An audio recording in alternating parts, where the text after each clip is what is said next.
72nd day of the sex offender administration.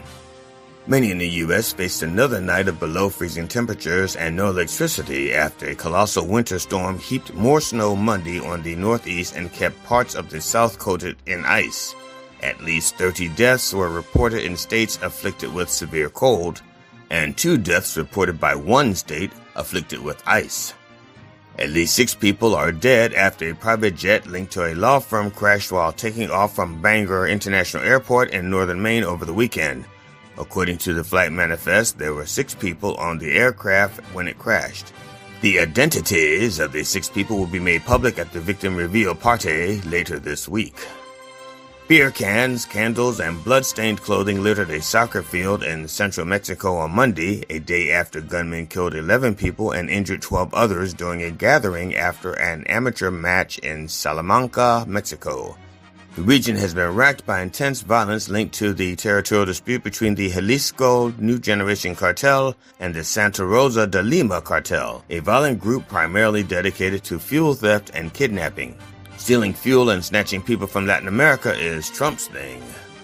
Donald Trump said he's sending Tom Homan, the White House's border czar, that's BZAR for short, to lead immigration enforcement operations in Minnesota following the second fatal shooting of a U.S. citizen by federal authorities. Homan will report directly to Donald Trump. That should make Minneapolis residents feel pretty good. This has been a Dr. Reverend Jelly Roll with headlines and punchlines for January 27th, 2026, the 372nd day of the sex offender administration. Join me live at the Church of Last Resort, Sunday mornings at 9 a.m. Eastern Time on MindDog TV. The opinions expressed on this program are those of the host or guest and should not be interpreted as statement of fact. Independent fact-checking and corrections are encouraged. Can we get a cup of coffee in here, please?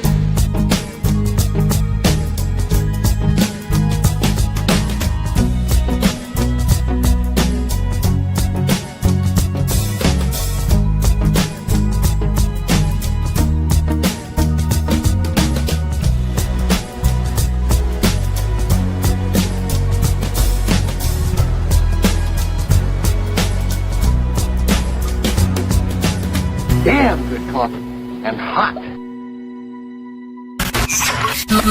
My dog is your mind's best friend.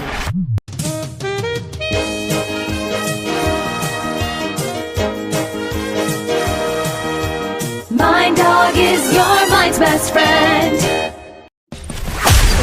Wake up, America. You've got a dog that needs walking.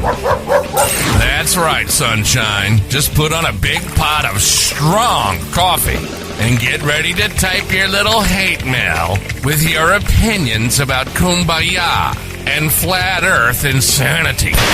Stand-up comedy? You want stand-up comedy? Well, we've got sit-down comedy. It's time for Coffee with a Dog. You make me laugh. Yeah.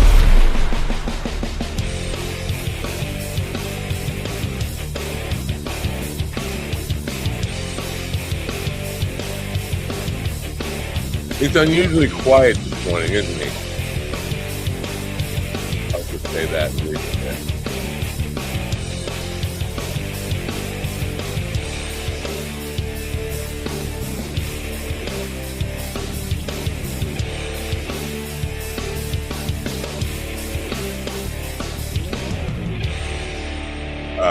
Good morning, folks. It is Tuesday, January 27th, 2026. Happy birthday in wherever you are to my grandfather, James Locken, who died 50 years ago or something. Yeah, I think it might be my grandson's. Well, yesterday was my grandson's birthday. Or is it today? I don't know. I got to check with my wife. Anyway, happy birthdays all around. Yeah, we're going to talk golf today. Kid golf. With an investment banker. Not an investment banker. An investment author. I believe he used to work for the Wall Street Journal, the money paper. And he actually happens to reside in Minnesota right now. So remember yesterday, I was talking about how people just go on and just talk about and live trivial lives in the midst of a Nazi occupation. We're going to do that today. We're going to talk about kids golf in the middle with somebody who is sitting in the middle of a Nazi occupied territory. And aren't we all? I don't know how. I don't know how we go on from here. I really don't. People are talking about like they won something by Bovino, the little cowman, Bovino, being relieved of his position. He's going to retire and become an old lesbian, which is what he looks like. That's not a win. The same people are still in. You know what? That he's just becoming, and not even a real fall guy. They are refusing to identify the ICE agents who shot Alex Preddy, and not putting him in their names out at all, because that would be doxing them. Yeah, you know what? And the claim that, okay, he had a legal gun, but he didn't have ID. How do you know he didn't have ID? I mean, how do we know he didn't have ID? The only evidence we have that he didn't have ID is the word of the people who killed him. That's like taking OJ's word that Ron Goldman Jr. cut his own head off. Okay, no questions. The people, one more time, the people are saying, well, you know, there's a little technicality here. Yeah, he had a legal gun, but he didn't have ID on him. The only people who can prove that or disprove that are the people who fucking killed him. Yeah, and nobody in the press is saying, where's the proof of that? And like, not that it matters. Then first of all, almost every nurse has ID on them at all times. They can't help it. It's a force of habit. So I don't buy it. But not one so-called journalist, the fourth estate, totally gone. Where are the journalists to say, yeah, how do we know? You knew who he was awfully quick. How'd you know? How'd you know his identification? How do you know who he was if he wouldn't have any identification on him? How? So you ready to talk? And you know what? I'm thinking our guest today, even though we're going to be talking about kids golf, just because of the money thing, I'm just assuming, and maybe I shouldn't assume, but I am. I can't help it. You're an investment guy. You're right about investments. You probably lean a little right, at least, right? And if it ends up being the case where we have somebody who is sympathies towards ICE and not towards the guy who got murdered by ICE, could end up like that. I don't know if you recall, there was a Trumper who went to jail for multiple crimes committed, and he said something that just made me angry, and then he was gone in a blaze of glory, as they say. So that might happen today. I don't know. I don't want to prejudge, but I'm prejudging, aren't I? Yes, I am. Anyway, what's going on in the chat room there? Are people there? Good morning, sunshine. Oh, it's just you and Kev, heavy Kev. Yeah, it's not much of a tea party over there, is it? And some bot from Kick and GD talking to people. No Nazis down there, huh? You think? I think they're everywhere. Yeah.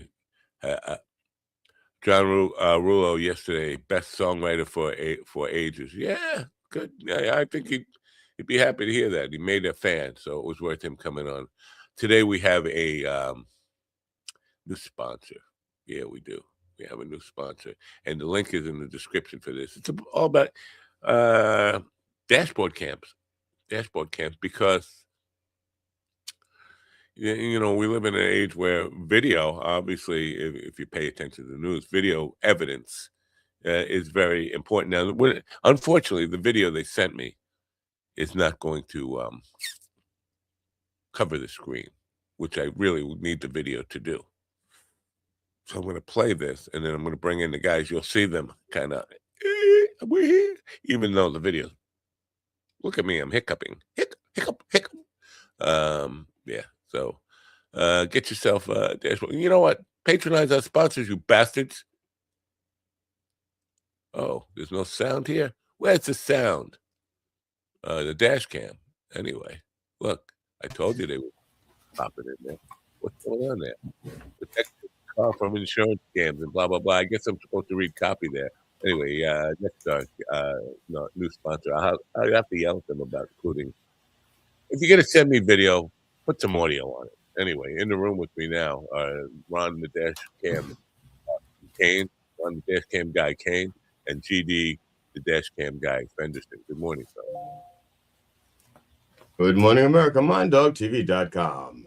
If you were too busy to think of anything to write this morning and you have nothing to say, don't You have say nothing to anything. say. I have nothing to Go say. to MindDog.com/merch for all the stuff that you don't need but ought to have. Support your local mercenaries and enjoy the suffering. All the stuff that you don't need, Acapulco Gold is badass weed.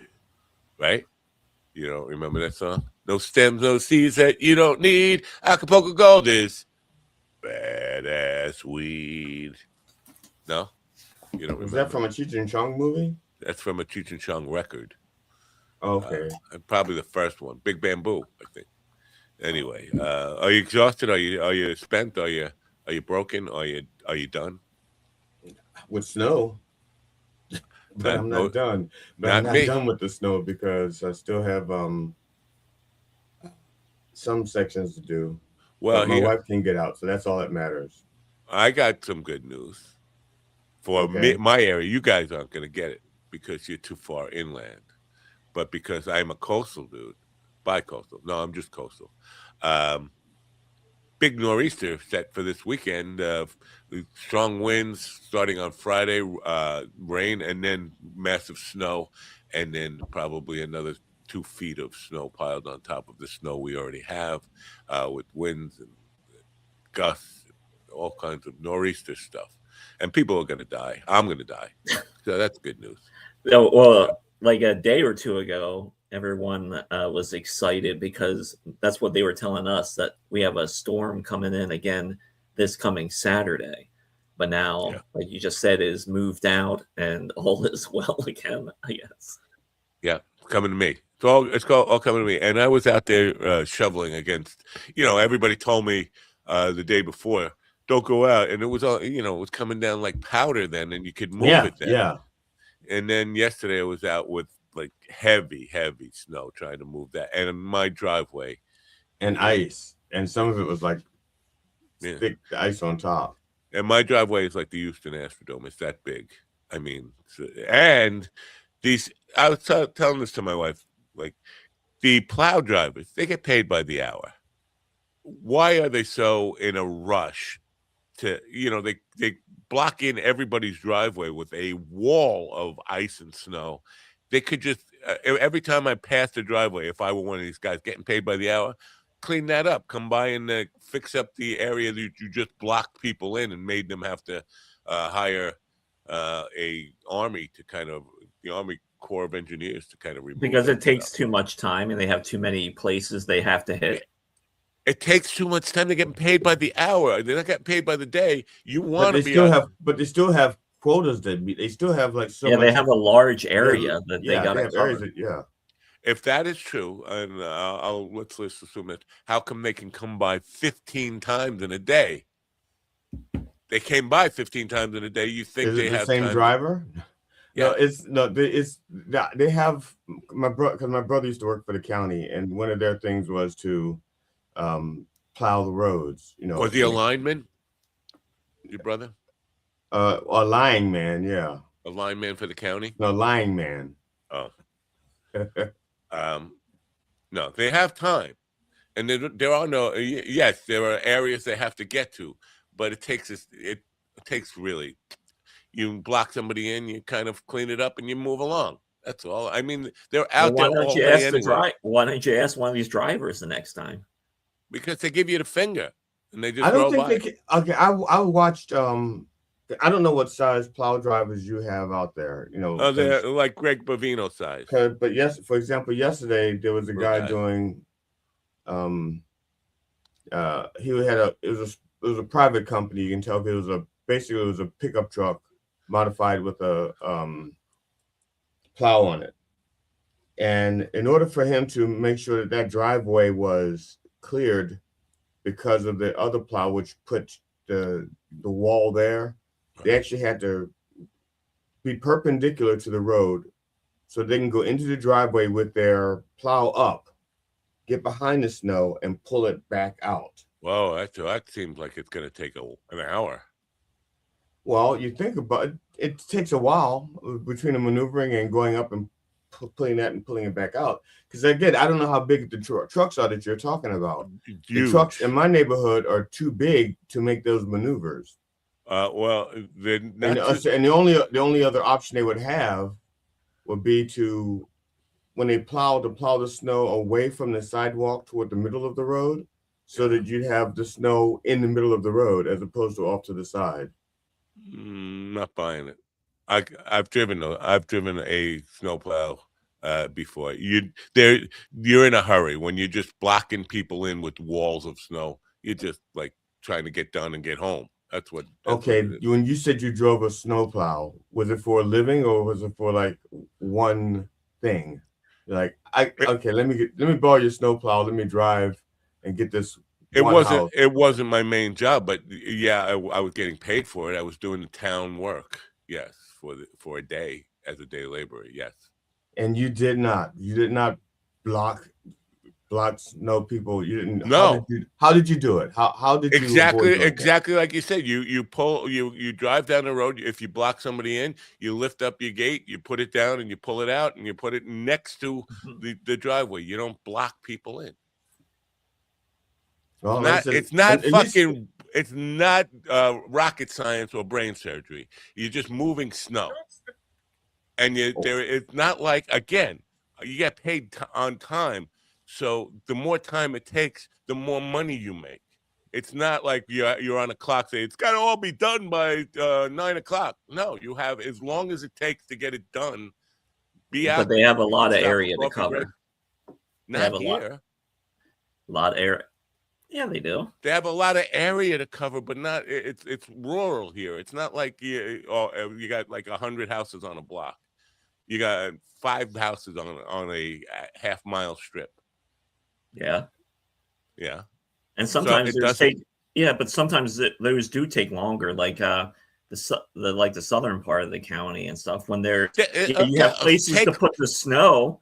You have places to put the snow, but the plowing is still just as bad.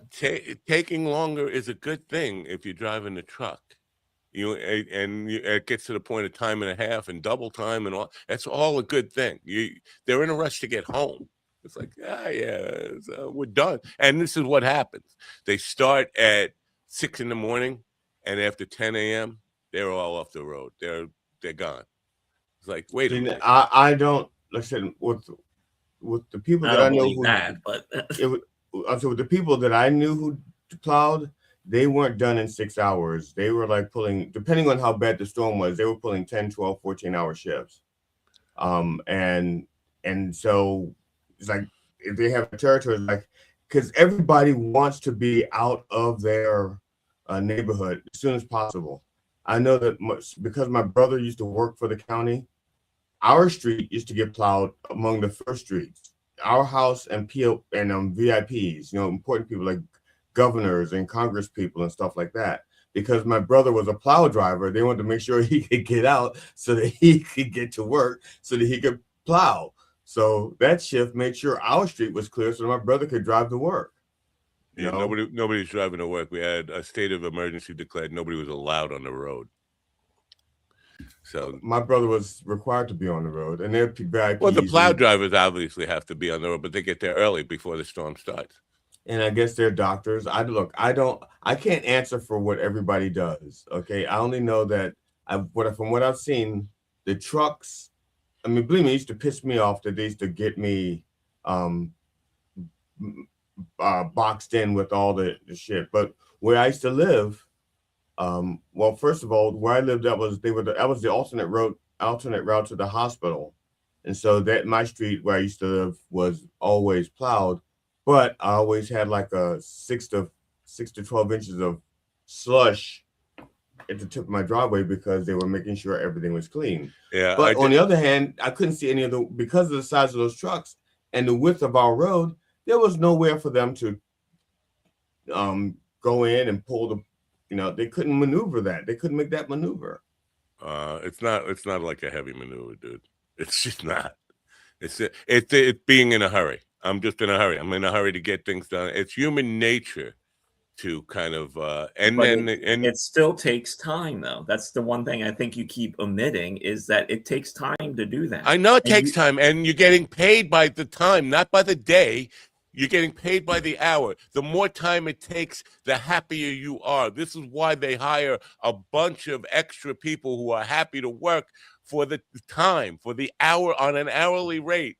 It's still a lot of area. It's a lot of area to cover. And if you're one guy in a truck, it's about getting those areas clean.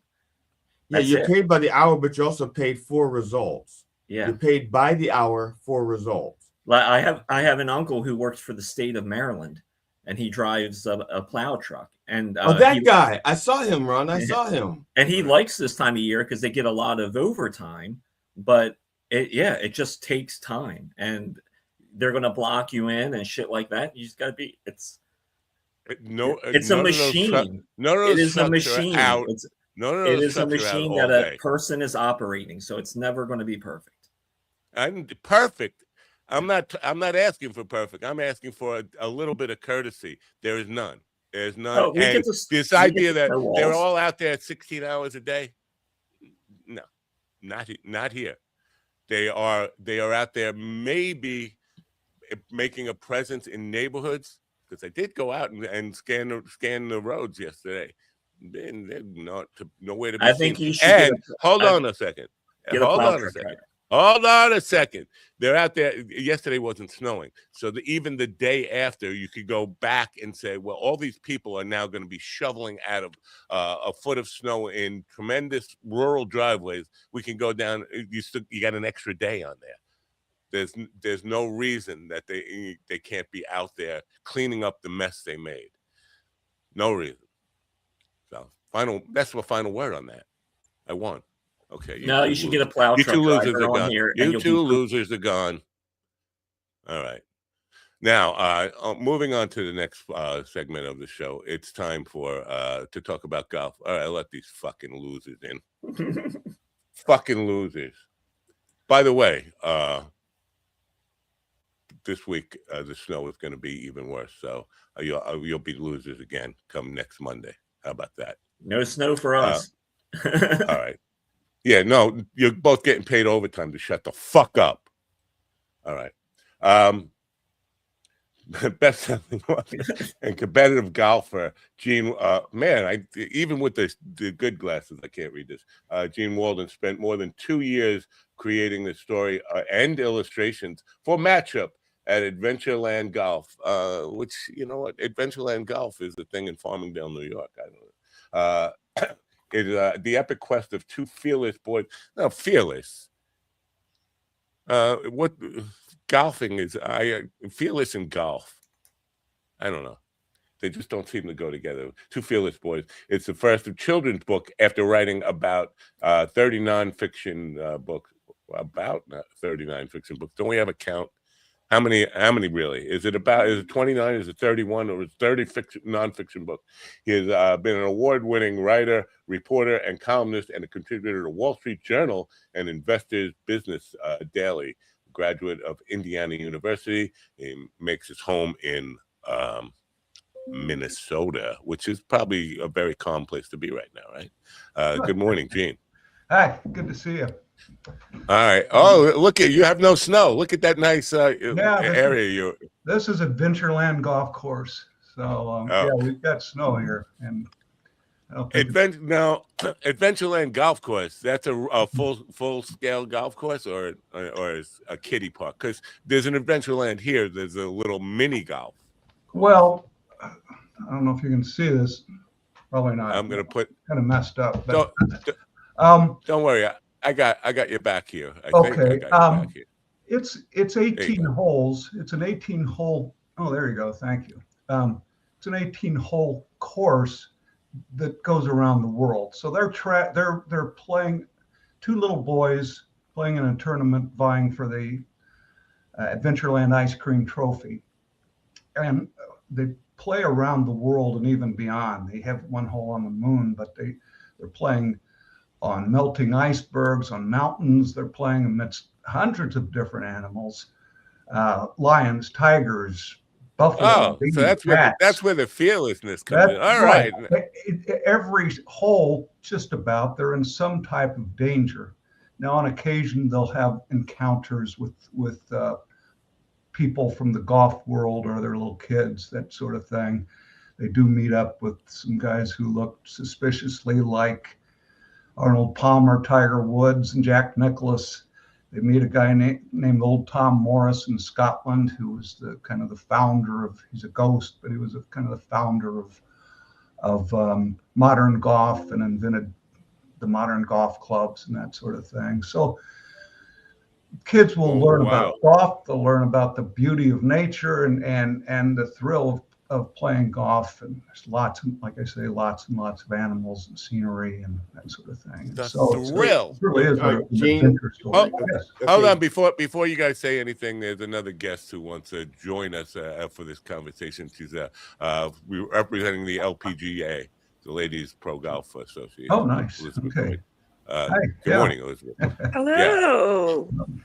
What a fantastic children's book. Hi, everybody. Thank you. Hello. Okay, you guys have questions for Gene, right? Yeah, Gene. Okay, I can get behind the adventures. Now, I even could get behind the two boys playing golf on the moon. But I have trouble with the polar bears and penguins together. They don't live together. So I've got a problem with that one. All right. No, that's a good point, and you're smart to know that. But I only had 18 holes. I only had one area where I could put the Arctic scene, and so I had to put those two together. And so, because you want polar bears and you want penguins if you're going to have all the great animals of the world, and so that's how that worked. Very good for you. Good for you that you knew that. Not a lot of people do. Well, he's been stuck in the Arctic by himself. The moon is questionable. Like the ball. No, I can get that. I can see how that can happen. Well, that's no problem. they're not. But the penguins and polar bears living together in harmony is not happening on this planet, and it's not in the same hemisphere. It's just somebody has not been to the Bronx Zoo, and I think that in Antarctica territory, side by side. Okay, I'll kill it. I just want to. I think we just got a copyright strike from Stevie Wonder and Paul McCartney. Anyway, well, at least they're listening. So, if I may, I'm indigent. I'm indigent. What made you decide to go from writing about investing and money to a kids book? Is it all for kids? Just for kids? First of all. Well, that's a good question too. It's really directed at kids, maybe ages 4 or 5 through 10 or 12, but I need adult a copy. golfers really like it. I mean, a lot of adults have seen it. They like it for their kids. The pros at the course I play saw it, and they all wanted it. And so yeah, adults like it. Any little golfers just love this kind of thing. So, and there really isn't anything book of this nature out there, this depth. Was for some odd reason we've become the golf podcast. Like within the last 6 months, I think we've had 5 or 6 golf authors. Oh wow! I don't know why, but it seems to be trending with us. Par for the course. So, I think somewhere in the description of the book, I read something about them learning the rules and all that kind of stuff. Gigi loves to talk about the rules because the rules are important in golf, right? Yeah, I tried to weave in different parts of golf history and the rules, traditions, that sort of thing, within the various adventures. And so it was not like you're going to learn this, you're going to learn that. They just sort of learn it as they read through the book. So do the kids have to exercise the honor system in this? Because that's what golf, the whole premise of the whole thing about golf, it's not the ball, it's not the club, it's not the hole, it's not the greens, it's the honor system. If you take that out of golf, then absolutely. I mean, that's There's an honor system. Yeah, have you seen his scorecard? Have you seen GD's scorecard? It's all aces, all 18 aces. Oh no, I only told my brother that he should learn how to play golf, and he became a vice president of an airline company. But I don't actually play golf. How'd you get in the LPGA without playing golf? We're talking to Gene about. It was my wide stance. All right. We know about that in Minneapolis. And now all you have to do is pay the salaries to get into golf, and you can do it. Really? Pay the salaries. I'm not sure that's true. I think he meant salaries. You've got to play the game. You've got to qualify. That's a very important part of the. That was years ago. That shit doesn't apply anymore. Just have someone follow behind him in Scotland, and we saw his caddy take out a ball and put it in the tall grass. Did anyone else see that? I saw it. That's cheating, Golf right? fans were playing it back in slow-mo. That would be considered cheating? Yes, yeah. I don't know. Yeah. Do you think a lot of cheating happens in golf? Yes. I'm just trying to give GD a lane back to where he was going. Yeah. No, I wasn't going there yet, man. I have other questions. Yes. I have other questions first. All right, but I know it's off that lane. It's just like it's like a snowplow off that lane. Yeah. So Gene, right? Yes, sir. So Gene, these two last kids that are playing for the championship, the ice cream trophy, the championship. Yeah. How many kids started off with it? No, in the tournament. I'm just we don't get into a lot of details. But these kids are the best of the East and the best of the West. And they don't really like each other very well when they start.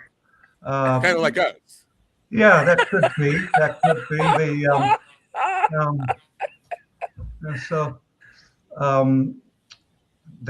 but over time they have to battle together to overcome these challenges, save each other from various dangers, and they become fast friends over the course of the book. But I mean, it was you can see in the picture, it's one African American boy and one white boy, and their differences have nothing to do with skin color. It's like, I don't like his shoes, thought Zay, and his shirt hangs way too low. Jordan, peering back, thought, I can't wait to get this win. I wondered why any kid would choose to keep his shirt tucked in. So it's things like they don't like their shoes, they don't like but it's not culture, it's not skin color, it's just kids not liking other kids. But as they work through these 18 holes, they become fast friends, and by the end, they're good buddies. Okay, where are their parents in those? Because they're minors, they can't travel that. No, I'm just teasing. No, you can't. I mean, back in the day, you could put a kid on the airplane and go, "This is my son. I'm sending him to California," and somebody would sign for him. But I guess you can kind of still do that. It's all magic, man. It's all magic. It's okay. Magic. We don't show them getting from the crocodile swamp to the Arabian desert. It's just they're there. They pop up there. They're finished with one hole. Next scene, you see them in a different place in a different part of the world, going through another adventure. We have the URL going across the bottom there, and there's a link in the description. It's kind of a strange one, golfcrossfitness.com, signspeed.book. You can actually just go to spinspeedbooks.com, spinspeedbooks.com, and that works. Okay. I also have a trailer. What somebody was alluding to earlier, I'm not going to mention that by name, but there was my thing is that the PGA. Now, I don't know if you can speak on this intelligently because I don't know how familiar you are with the goings-ons in the PGA, but in golf, the big thing is the honor system, and the PGA puts their name on golf courses, like says this golf course, we hold tournaments there. We have tournaments here, we have tournaments there, and it's a big deal to have their name attached to your golf course. So my question is, since Trump is known to be a notorious cheater at golf, why would the PGA sanction a golf tournament at any of his places when the whole thing of golf is the honor system? You want me to defend Donald Trump? No. He wants you to defend it. Hold on. I think he wants you to defend the PGA getting behind. That. It sounded more like that. I'm not sure how many of his courses they use. The Live golf, but even one. I mean, even I don't know. I have a backyard. If the PGA said that my backyard was like a great place to practice putting, I could make a mint. You know, it's not like my yard sucks. But I think it's the Live tournament that uses the Trump courses. I'm not sure that the PGA uses Trump courses, but the other one does. The Saudi Arabia League does, and I think that's one of the reasons a lot of people don't like it. You're a competitive golfer, yes? Yeah, amateur. I'm not a pro by any means, and I'm an old man, so. But, so am I. But I'll get in the 70s sometimes. How rampant is cheating? TD has mentioned a couple of times about this honor system. How prevalent is cheating in the game? I think it's very prevalent, but it's a lot of times minor things like they move a ball out of the rough and into the area where you can hit it, that sort of thing. And do they take? Yeah, I think there's a lot of people who cheat in golf. I don't think there's any doubt about it, but it's no fun. I mean, who are you? Why would you do that? Nobody cares what you shot. It's just crazy. But yes, there's a lot of cheating that goes on in golf in different ways. Yeah, because you're only cheating yourself. You're lying to yourself. Right. It's like people who buy bots for their little live streams and stuff. Like, what are you doing that for? You're just doing that because you're insecure or something, and you need to write a number on a scorecard for who? For yourself, to see that, oh, look how good I did, but you didn't do that good. It's right. Yeah, for yourself. Yeah. Yeah. So now, is there a lot of interest with kids in the game of golf? Because I'm not here. I mean, so I'm just wondering, are kids today interested in the game of golf? The PGA has a youth program called First Tee, and they say they touch over 3 million kids. And I know in my little suburb of Minneapolis here in Edina, Braemar, they have 3,000 kids every summer who go through their program.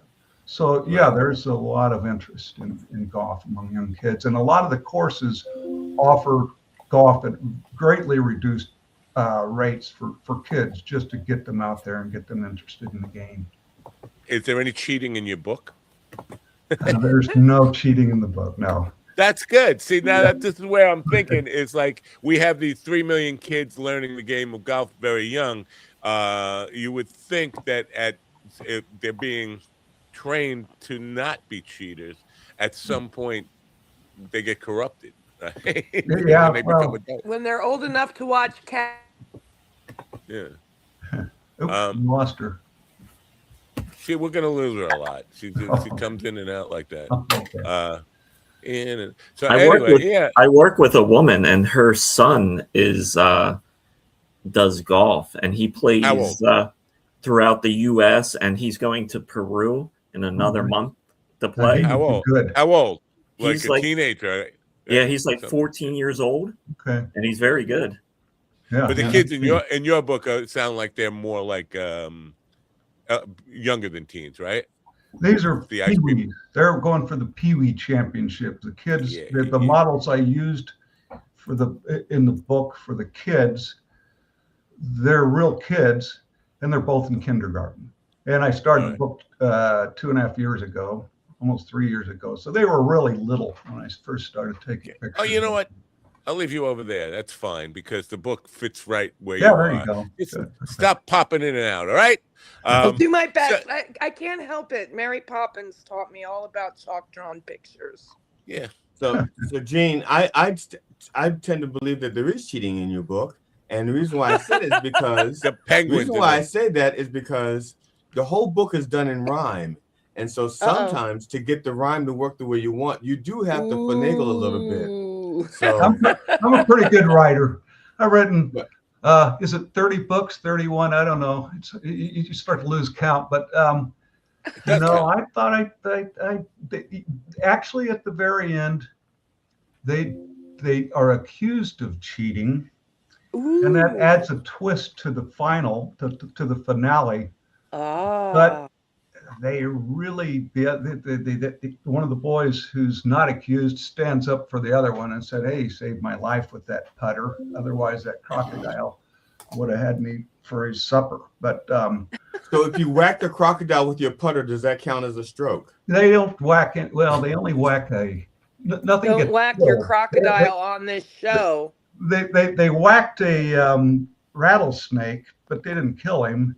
The crocodile, the kid stuck his putter in the crocodile's mouth so he wouldn't snap up the other kid. The crocodile was ready to snap the other kid. So he stuck his putter in the crocodile's mouth so he couldn't go down, but he lost his putter. So he had to borrow the other kid's putter, which is illegal, as it turns out, and he was almost disqualified. Wow, see that? That's cheating. But it wasn't, he did it to save his friend's life. And so okay, Gene, so at any time while you're working these rhymes, did the rhyme that you're working on dictate the scene that you're working on? Absolutely not. Okay, no, so... and I'll tell you what, I've never written a rhyme before. I was just thinking, doesn't rhyme with stocks and bonds, like your money's gone. Yeah, your money's gone. Yeah. But it was the most fun I've ever had writing. I mean, it's a 145-page book. It's not a small book. Yeah, and but it's almost half illustration. Wow. It's that was 2 years. The writing was 6 months. So the illustrations took all the time. But did you do the illustrations? I did. Yes, I did all the illustrations in it. But it was so much fun because you start to think in rhyme, you start to dream in rhyme. Yeah. You talk in rhyme. It's crazy, and it's just so much fun. And so I loved writing the book in rhyme, and I was very careful to make sure that it didn't affect the storyline. That was the challenge of it, but it was a fun challenge to be able to tell the story exactly the way I wanted in rhyme. Did you drive the people in your life crazy by not turning off the rhymes after you were done right? Like in between writing pages, you're still walking around the house rhyming all the time? I did a little of that, yes. It's kind of like... I find it very difficult to get out of a role. When I've done acting and done parts for movies and films and stuff, I walk away and it takes a day for me to get back to being me. Yeah, I could see that happening. It's kind of like The Princess Bride when Fezzik and Benzini are both rhyming the whole movie, and it just not Benzini. Benzini is the one that got mad at them. Says stop. He goes, "Stop rhyming. I mean it." Oh, and then of course Wallace Shawn's character. Right, and then Andre the Giant goes, "Anybody got to beat it?" Yeah. Gene, I'm just curious. Why did you write this book? Because you spent your career writing about money and things, and then all of a sudden you took a very weird turn and Is strange, the influence of a grandchild? Yeah, that's a good question. Well, actually, one of my grandchildren is on the cover of the book. That had something to do with it. But I never really. I've covered everything. I was a reporter for several years in Indiana and Minneapolis. I've been a columnist for the Minneapolis Star Tribune and read for a lot of different publications on sports and everything else. finally I settled into financial investing because there was great demand for it. And when you're a freelance writer, you need to find a specialty. But I never really liked it. What I wanted to do finally in my life was do something, write a book that I actually wanted to write, that I would love doing, and that would have some legs, that would make it past the next market cycle. Because everything I've written, articles and whatnot, next week they're done. They're history. So I wanted something beautiful that would last, and so that's why I did it. You just broke my heart in a way. I mean, not, just to hear I spent my life doing this, but I never really liked it. Like, oh my God. Well, how many of us? I mean, my girlfriend would get up at 4:30 in the morning to make it to work by 5:30 for 40 years until she finally retired. So driving a snowplow, is that what they did? Oh, I'm sorry. She waited for the plows. I'm obsessed with the snowplow drivers this morning. But yeah, I don't know that we always like what we do. I liked it better than not writing, but no, I hear you. Do something that I really loved, and I appreciate that. Yeah, good for you. I think that's the reason it breaks my heart is because you're right. I think a lot of us, most of us walking the earth today, find ourselves in a career that is not exactly all that fulfilling. Right. It's better. It might be better than like digging a ditch, but it's not better than what we really envision ourselves doing. And at some point, you want to be able to do what you want, and that's what getting old is all about. If you survive to get old, that it's your chance to actually live the life that you want to live and do things. That is right on. Yes. Yeah. I maintain that old stands for getting old stands for getting over life's disappointments. Yeah, there you go. Well, I tried to fulfill overcome that disappointment with this book. Right. So. Has your grandson, the one that's on the cover of the book, has he read the book? Oh gosh, yes. He's. I mean, I went through it for 2.5 years. As it was coming off the press, he said, Grandpa, I don't remember a time you weren't writing this book. And so, wow. Yeah, I mean, he was 3 when I started. That's all he knows about me. So, oh my goodness. Yeah. That's exciting. Yeah. Well, it is kind of we talk about this all the time with grandchildren, and my grandson just turned 15. I think it was yesterday, it might have been the day before.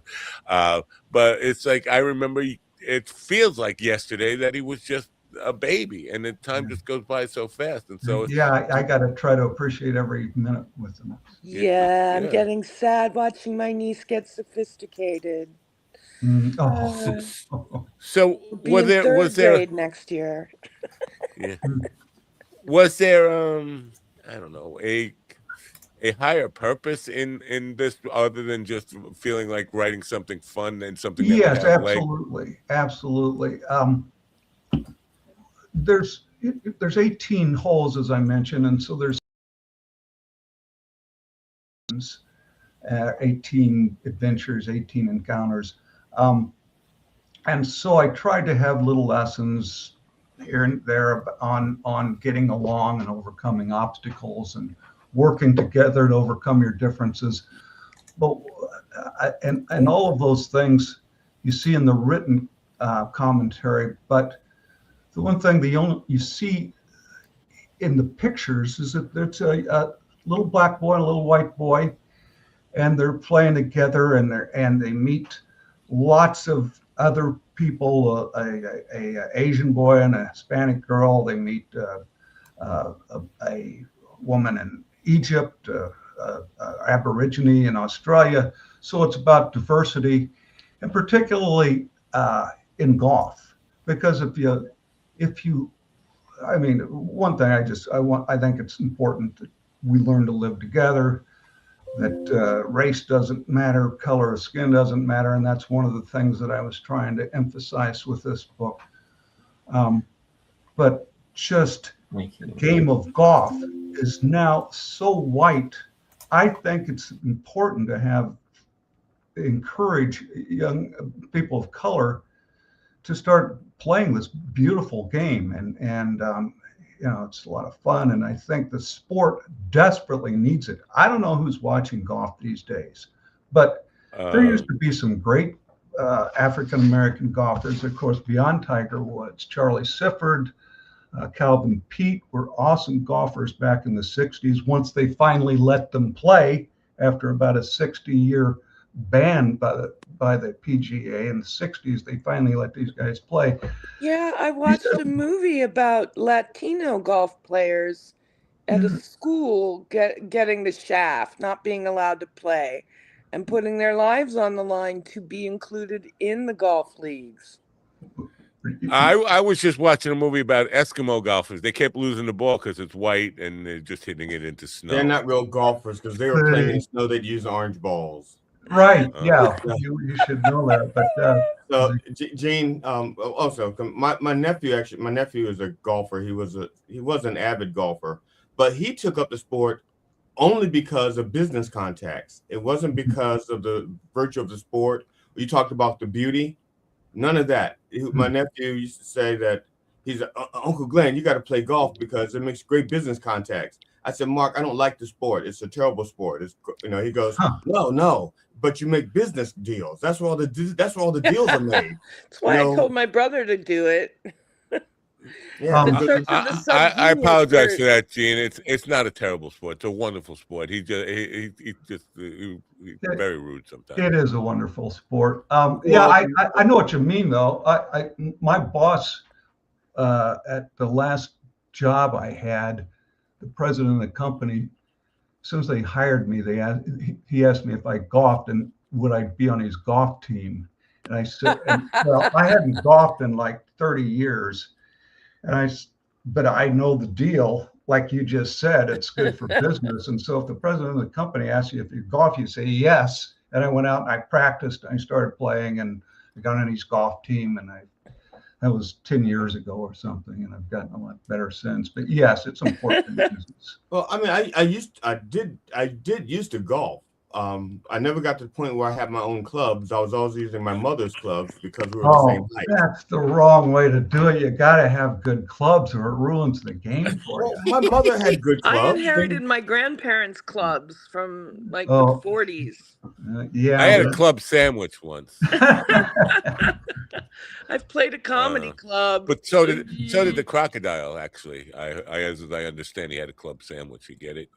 Arnold Palmer is an important figure in the Church of the Subgenius and the legend of J.R. Bob Dobbs, the saint of sales. Praise Bob. God spelled backwards is dog, but Bob spelled backwards is still Bob. The church launches the head of Arnold Palmer, the bleeding head of Arnold Palmer, with a catapult into the crowd. Arnold Palmer, also known as the Milton Berle of golf. Is it? Oh, good to know. Okay, thank you. That explains some things. What a swinging guy, I guess. So, but how can you say that? Because I mean, Arnold is just around a bunch of other white guys. So, I mean, was he around Italians and blacks? And I think he did golf with Milton Berle and Forrest Tucker at one point. I was going to ask if we had the Berle endorsement on Palmer. Did they whip out their dicks and have a pissing contest? Oh, come on. We're talking kids' books. You can't be saying that. Yeah, you can't say it on the kids' book. You have to say penis. You got to be So, Gene, has this writing fictional golf book for kids, has it inspired you and your grandson to go out and golf together? We do, yes, yeah, and he loves golf, and he's only 6, so he doesn't. Hit them so he can beat you. So he's pretty good at beating. He can beat you then. Yeah. So what do you play for? Like wisdom teeth money? I mean, tooth fairy money, or there you go. Well, he can beat me on putt sometimes. Now, how good are you at putt? I mean, this whole book is about the putting. No, it's not putt. These are not putt. These are 300-yard holes and 400-yard holes. It's not a putt course. No, but how good are you at putt? I'm just average. I'm better as a regular golfer than I am as a putt guy. The last guy we had on was all about putting. He said putting is what separates the winners from the losers, according to the last. That's after you know how to play the rest of the clubs. Yeah. They say the putter's the most important thing, but if you can't hit your driver straight, then the driver's got to be the most important thing. It's the guys who can get to the green, then putting becomes the most important. So now, how long has the book been out? Just came out right around start of November. Okay. So, do you know who's picking up the book, and is it parents getting it to read to their children? Who's reading the book? Do you know who the audience is? It tends to be parents reading to their children. Yes. Are they all golf enthusiasts to start out with, or is it just it looks like a happy book to read to the kids? Like I don't really have a lot of insight into who's buying it. I need to buy it for my niece. I just know who is interested in it. It's over 100 pages? It's 145 pages, yes. 120 illustrations. Do you have it broken down into chapters? Yeah, 18 holes. There's a beginning chapter, welcome, and then there's 18 holes. Okay. And then there's an ending. And so, and then there's the back matter that also explains what you just read and some of the history of golf and how that relates in the book. Now, Gene, I have a question for you. Slightly, it's different from the book, but it's about golf. Sure. You're in Minnesota? I am, yes. Minneapolis. So the golf season in Minnesota is extremely short compared to, let's say, Maryland or Florida. Mm-hmm. So if a child wants to learn to play golf and he wants to have more time, shouldn't he just move to one of the more friendly places for golf? I don't know. I get, but we're able to play here from about April through start of November, and by then I'm ready to stop. Yeah. Now, not March. What? I don't understand. No, not March. No, I mean sometimes I have played as early as late March here in Minneapolis, but normally April's kind of when it all starts. And then, so when does, because I was under the impression that Minnesota was kind of like Maine in the sense that there was like 2 weeks of summer, 1 week of spring, and then 47 weeks of winter. Well, and the other couple weeks left over is fall. I've been to Maine, and I can tell you Maine seems a lot colder to me than Minneapolis. Now you go up to northern Minnesota, and that's a different story. But no, we have the most beautiful springs here, the most beautiful summers, and probably the worst winters. Maine always has a moose on the green. Like that's the problem with Maine. But they also have a lot of indoor golf up here, driving ranges where you can practice all winter, that sort of thing.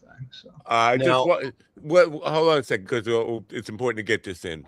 The obligatory help with the marketing of the book, and this is the reason I asked you about the audience and all that stuff, because when we have our crowd call their local libraries, we want to have them ask their libraries to order the book. Yes. But do we?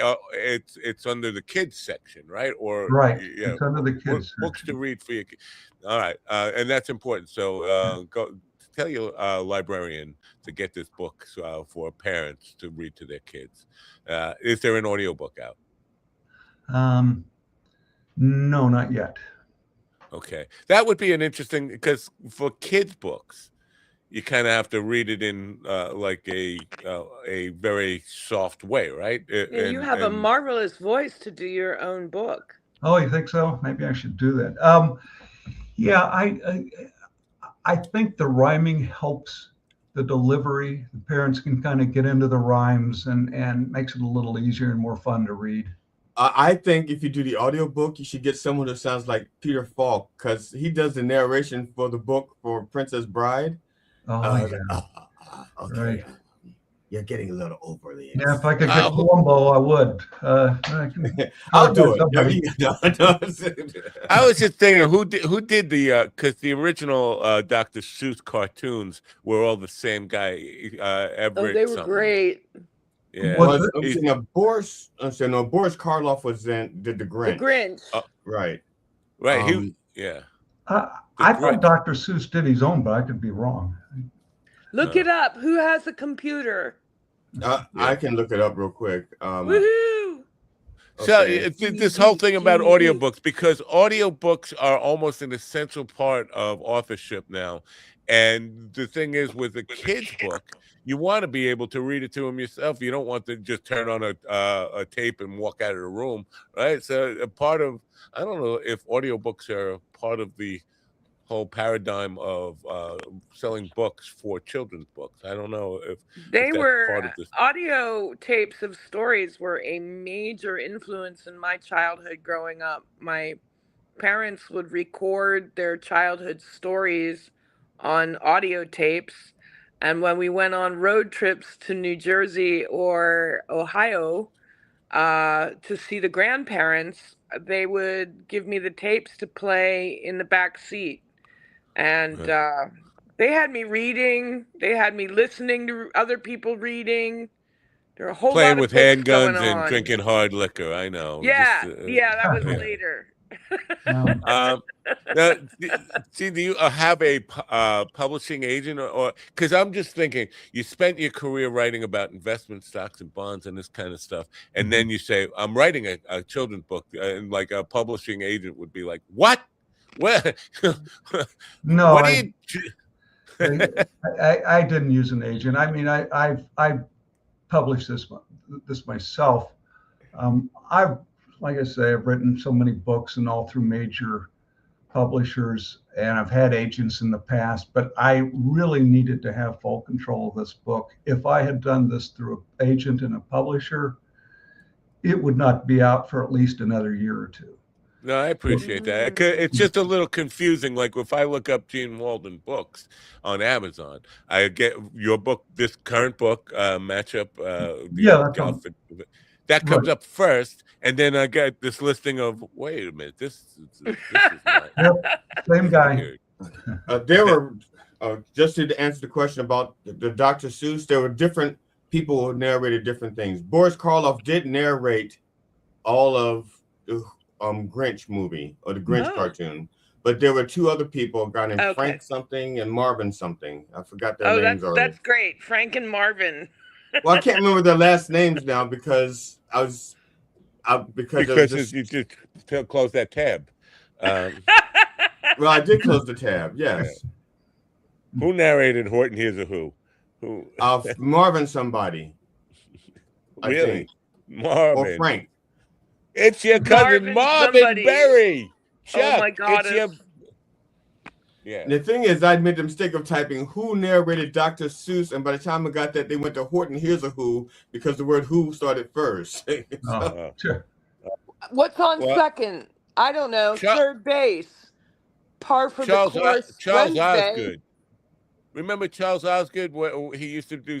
He had a CBS Sunday morning show. He did Horton Hears a Who. Have you ever thought about writing a children's book regarding a genius child accidentally making like $1 billion in stocks? Or nope.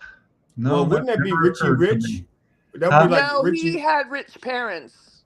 Okay, what about was it Jimmy Neutron? Is that the kid that was so smart that I can't remember? I don't know that he invested. He never said that he invested. Oh, Gene, I hope we've been of some service to you, and it wasn't too disturbing. We appreciate you being here. We hope everybody if you have children, is there like, like with games and stuff for kids 3 to 7, 3 to 9? What is there an age? I'd say range. I'd say 4 or 5 to about 10 or 12 would be the target market. Very cool.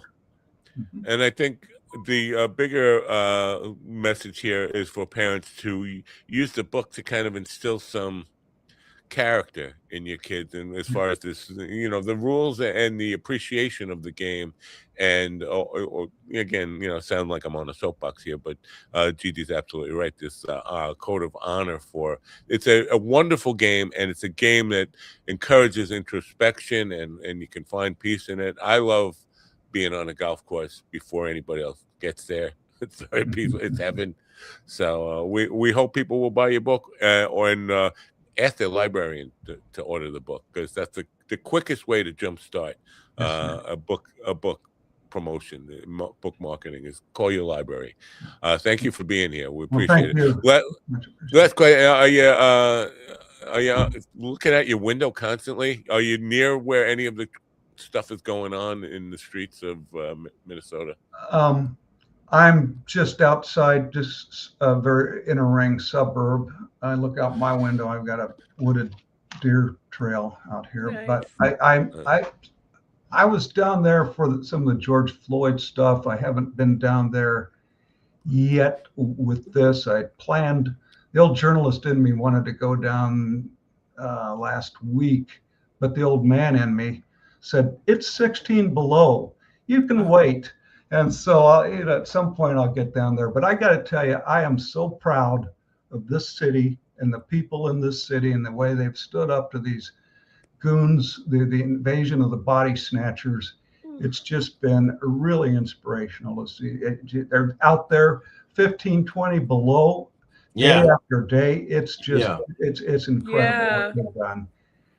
I really appreciate the rescue crews outside the Whipple building looking for people detained being released in the middle of the night to the woods. That is an amazing thing going on. So when I buy your book, if I send a note, will you sign the books? Absolutely. Yes. Okay, great. Yeah. Yes. America stands with Minnesota. There you go. You got it. Go Minnesota. I appreciate your sentiment there, because America should be standing with Minnesota and appreciating everything. Who would have thought that Minnesota would become like the center of everything of a revolution? Prince. It is. Prince called it. Well, stay strong. Keep encouraging kids to go out there and golf, and hopefully peace will come to your area soon. All right. Thank you for being here. Have a great day. Bye for now. I gotta buy that book. By the way, this T-shirt should be, I don't know, it's getting ready. It's in review. It's in review in our shop. The printer's actually a little concerned about what's to be concerned about this, right? Is this something that is too taboo to put on a T-shirt? Well, I would be concerned because are you motioning me to speak, GD? Probably by the end of this week there will be another tragedy in a different city. Or Matthew, you were going like this? Huh? What happened? Is anyone speaking right now? Yes. You don't hear us? We hear So I'm trying to remove just for the record, I'm guessing everyone can hear each other and I can't hear you. I stand with Minnesota, but when it comes to college sports, I'm not going to root for the Golden Gophers. I'm not doing it. I don't even know who the Golden Gophers are. That's the mascot for the University of Minnesota. I would not have known that. Well, I'm just saying, I'm not doing it. I'm not doing it. That's a pretty dumb. Listen, I hate to be insulting to the great state of Minnesota after I just said we stand with them, right? Yes, we do. But that's a pretty dumb mascot. Gophers. Gophers. Gophers. That's what I said. You sound like you said golfers. Oh, golfers. The golfers who are golfers. Like, in Caddyshack, it says kill all the golfers. Like, no. I didn't even say kill all the golfers. No, that was in Caddyshack. In Caddyshack, he wanted him to kill the Gophers. He says the golfers kill the golfers. Like, oh, I didn't watch the movie Caddyshack. I think that would be bad for business. I find the wedding scene in the beginning a little too drawn out and boring.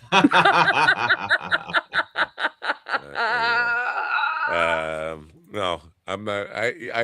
I've seen parts of Caddyshack. I like the part where Bill Murray says to Chevy Chase something about the Kentucky bluegrass mixed with California Sensimilla. You can play 18 holes of golf on it during the day and then get stoned as a bejesus on it at night. That's all I remember from Caddyshack. I think that's the only thing I've ever seen. I can't stand Ted Knight. That's my problem. Yeah, well, the odd thing is I wasn't crazy about Rodney Dangerfield's character. I'm just saying I have a trouble with when characters are just like over the top too, because I like to have my disbelief. I like to have my belief. I love Rodney Dangerfield's character. There are characters in DC like that. I didn't find him too over the top. Yeah. And it's kind of, but the thing is, I think they made Rodney Dangerfield play like the same characters in, was it School something that he did, like Back the to School movie? School. Back to School. I don't know. All of a sudden, I want to fight you for your milk money, GD. Don't walk on Rodney Dangerfield. No, I'm not walking on Rodney Dangerfield. I'm walking on the characters they have in him play. Hey, you created a career being walked on. Rodney was the same in everything he did, but let me, because I met the man and I know I'm from the same town as he is from. Oh, cool. And he's not playing a character. That's who he is. I mean, he wasn't putting on what he was. That's exactly who he was, on screen, off screen. It just happened that he made it funny. And the thing that here we go again. But the thing that gave him the no respect thing was The Godfather. He was the same character, but he didn't have the I get no respect until he saw The Godfather, when that movie was all about respect, respect, respect. And that's probably when he found cocaine too. Let's be honest. Oh no, he found cocaine long before that. Well, He was friends with the bad boys in comedy, and not necessarily all that successful when he was Jack Roy, but aluminum siding salesperson by day and club comedian by night. Wow. There was the story of when he was out selling siding, and it was on a Sunday because he worked 7 days a week to try to pay the bills. And he was selling siding to somebody and said, it's 7 o'clock. It's Sunday night. Can we go in your house? Ed Sullivan show's coming on. I'm on the show. That's hilarious. And yeah. But I don't think he ever consciously put on an act about who he was. He always seemed very spontaneous and comfortable and natural, which is why I enjoyed him very much. He was never pouring himself into the constraints of the character. He always tried to make the character fit him. And I like the area and time he grew up, everybody was like that, sweating and nervous.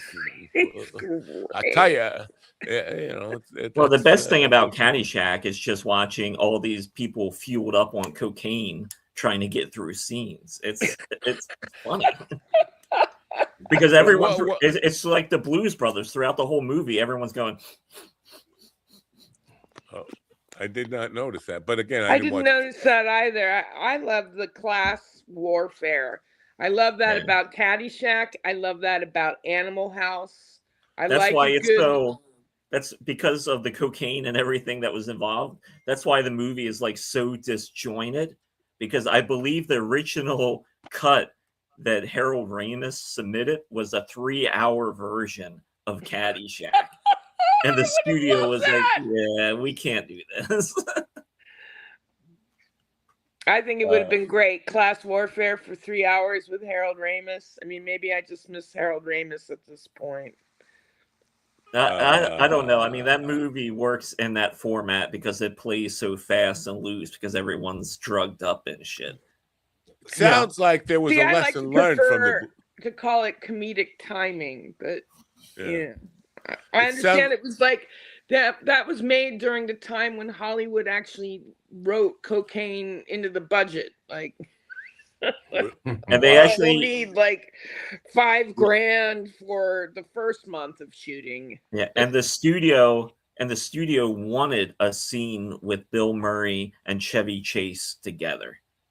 That's the only reason they're on screen together that entire time, because the studio kept pushing and said these two need to be on screen at the same time and have a scene together. That's interesting. I'm wondering if that had to be after a reconciliation because from they had the famous fist fight they had backstage. No, they still hated each other at that point. It was just they're like, we'll do this because we're professionals, but that's about it. Wow, that's fascinating stuff. Where can I read more about that kind of stuff? There's a whole book on Caddyshack about the making of Caddyshack. What? Ron, thank you. Wow. And they played that very well then. If they truly were still at odds at that, they did have a reconciliation at some point after that, right? Yeah, but at that time they were still no bueno. Yeah. I gotta find this book. Anyway, Golf for Kids, man. That was the subject. That was great. Really? I love that book. I'm gonna get it for my nieces and nephews. No, there's no way I'm going to get it because it's not correct. Geographically, the penguins and the polar bears wouldn't be together, and I can't let the kids learn that kind of stuff. I can't. I just can't. He said the book was about bringing people together, white kids, black kids, whatever races. Penguins and polar bears are just an extension of that. No? I don't think we know that penguins are racist, but no, I was thinking the polar bears are racist. They're white supremacists. Yeah, the penguins don't know much about people. Penguins are both black and white. They're mixed race. The polar bears are all white. You could see how they would be snooty about that. You could see how penguins would be snooty about that. Oh my goodness. Now, I am so sick of you fucking toe truck apologists. Heavy Kev says, I love Gene's rhyming. Reminds me of Dr. Seuss. But Dr. Seuss was a racist. So. Was he? Oh, yeah. How do we know that? Oh, yeah. Because 6 of his books had to have been removed. Basically, there was it was later in his life he realized how some of his books were, and so to protect his estate, 6 of his books he asked to be removed from publication. But yeah, he was a racist, but he was like an old school racist, at least in his literature, at least in his books. So I would be like a new school racist. Yeah. Well, I mean, J.K. Rowling is also accused of that because, like, the bankers and Harry Potter. Oh, they're all short, have very long noses, and there's other racist shit throughout there. Trolls. It says here, Bill Murray and Chevy Chase were not actively feuding as enemies during Caddyshack, having already reconciled their 1978 backstage fight. With their relationship was famously frosty. They were able to work together, though they did not share any scenes. They did share a scene. That's a lie. What the fuck? Are you reading Artificial Intelligence? I'm reading a Reddit thing. But yeah, that doesn't make sense because they did definitely share a scene. Well, you can't. So now you can't. You don't know if you can trust the rest of it. All of it. It's just like right. That's Once you get to something that you can verify, you say, "Wait, I know this isn't true. So how do I trust the rest of it?" That's what I was talking. I was talking about that with the. I was watching a TikTok thing about Zorro, the TV show Zorro, and it goes 20 facts about Zorro, and the last one will blow your mind. And I went through the last one, and the last fact wasn't true. And I went, shit, so how do I know anything about the other 19? Here's another one that says Bill Murray and Chevy Chase hated, all capital letters, each other. Rivalry from SNL days. They had to share a single scene in Caddyshack. Consummate professionals, they came in, did their work, and delivered one of the most iconic moments in the comedic gold ever on film. I wouldn't know. That's a bit of a stretch, but. And it says the comedic golf. Well, it's how many comedic golf movies are there? There's like with this one, Happy Gilmore. It doesn't say comedic golf. It says comedic gold. Comedic gold. Comedic gold ever on film. Oh, gold. Ever on film. I don't know about that. That's what I mean. That's a bit of a stretch. There's some. Yeah, You've got the Marx Brothers competing with that. You got Three so much. Stooges. There's so much. Yeah. Got the pie fight and the Great Chase. I mean, yeah, you got Great Monty Race. Python. You got Monty Python movies. So much. The Monty Python. Oh my gosh. And their first one, Holy Grail, they would have budget problems and drinking problems. Well, not drinking. Graham, he was the one who was quite often drunk. Greg Bovino was fired. Yeah. So and are they? When was the last really powerful comedy, really good comedy that came out? Is in film. Ooh. Well, I still maintain, but I don't know when it came out though. I really, really liked The Other Guys. I have watched that like maybe 12, 13, 14 times. I still like The Other Guys. Is that who is if you're that? looking, is that, are you talking like box office wise or? No, I'm just talking about like a really funny movie. Like I would say culturally, if you're looking at it, it would probably be The Hangover, and that's oh yeah, you know, that's Brody Stevens was great in that. They were all great in that, but yeah, it's 2010, 2011 that movie came out. Yeah, I really liked A Fish Called Wanda. That's really old though, right? That's at least it is brutally 20 that's years 80s. old or something. Yeah, it's 80s. Wow. It's brutally old. But it's a funny movie. It is a funny movie. Kevin Kline got the Oscar. Yeah. So, but traditionally, comedic films made good money for the studios. Why do you think there's just like no? Because even if I agree, The Hangover was pretty good, but that's 2010, 2011. That's 15 years ago, right? Bridesmaids, Judd Apatow, Bridesmaids. Yeah, maybe that counts.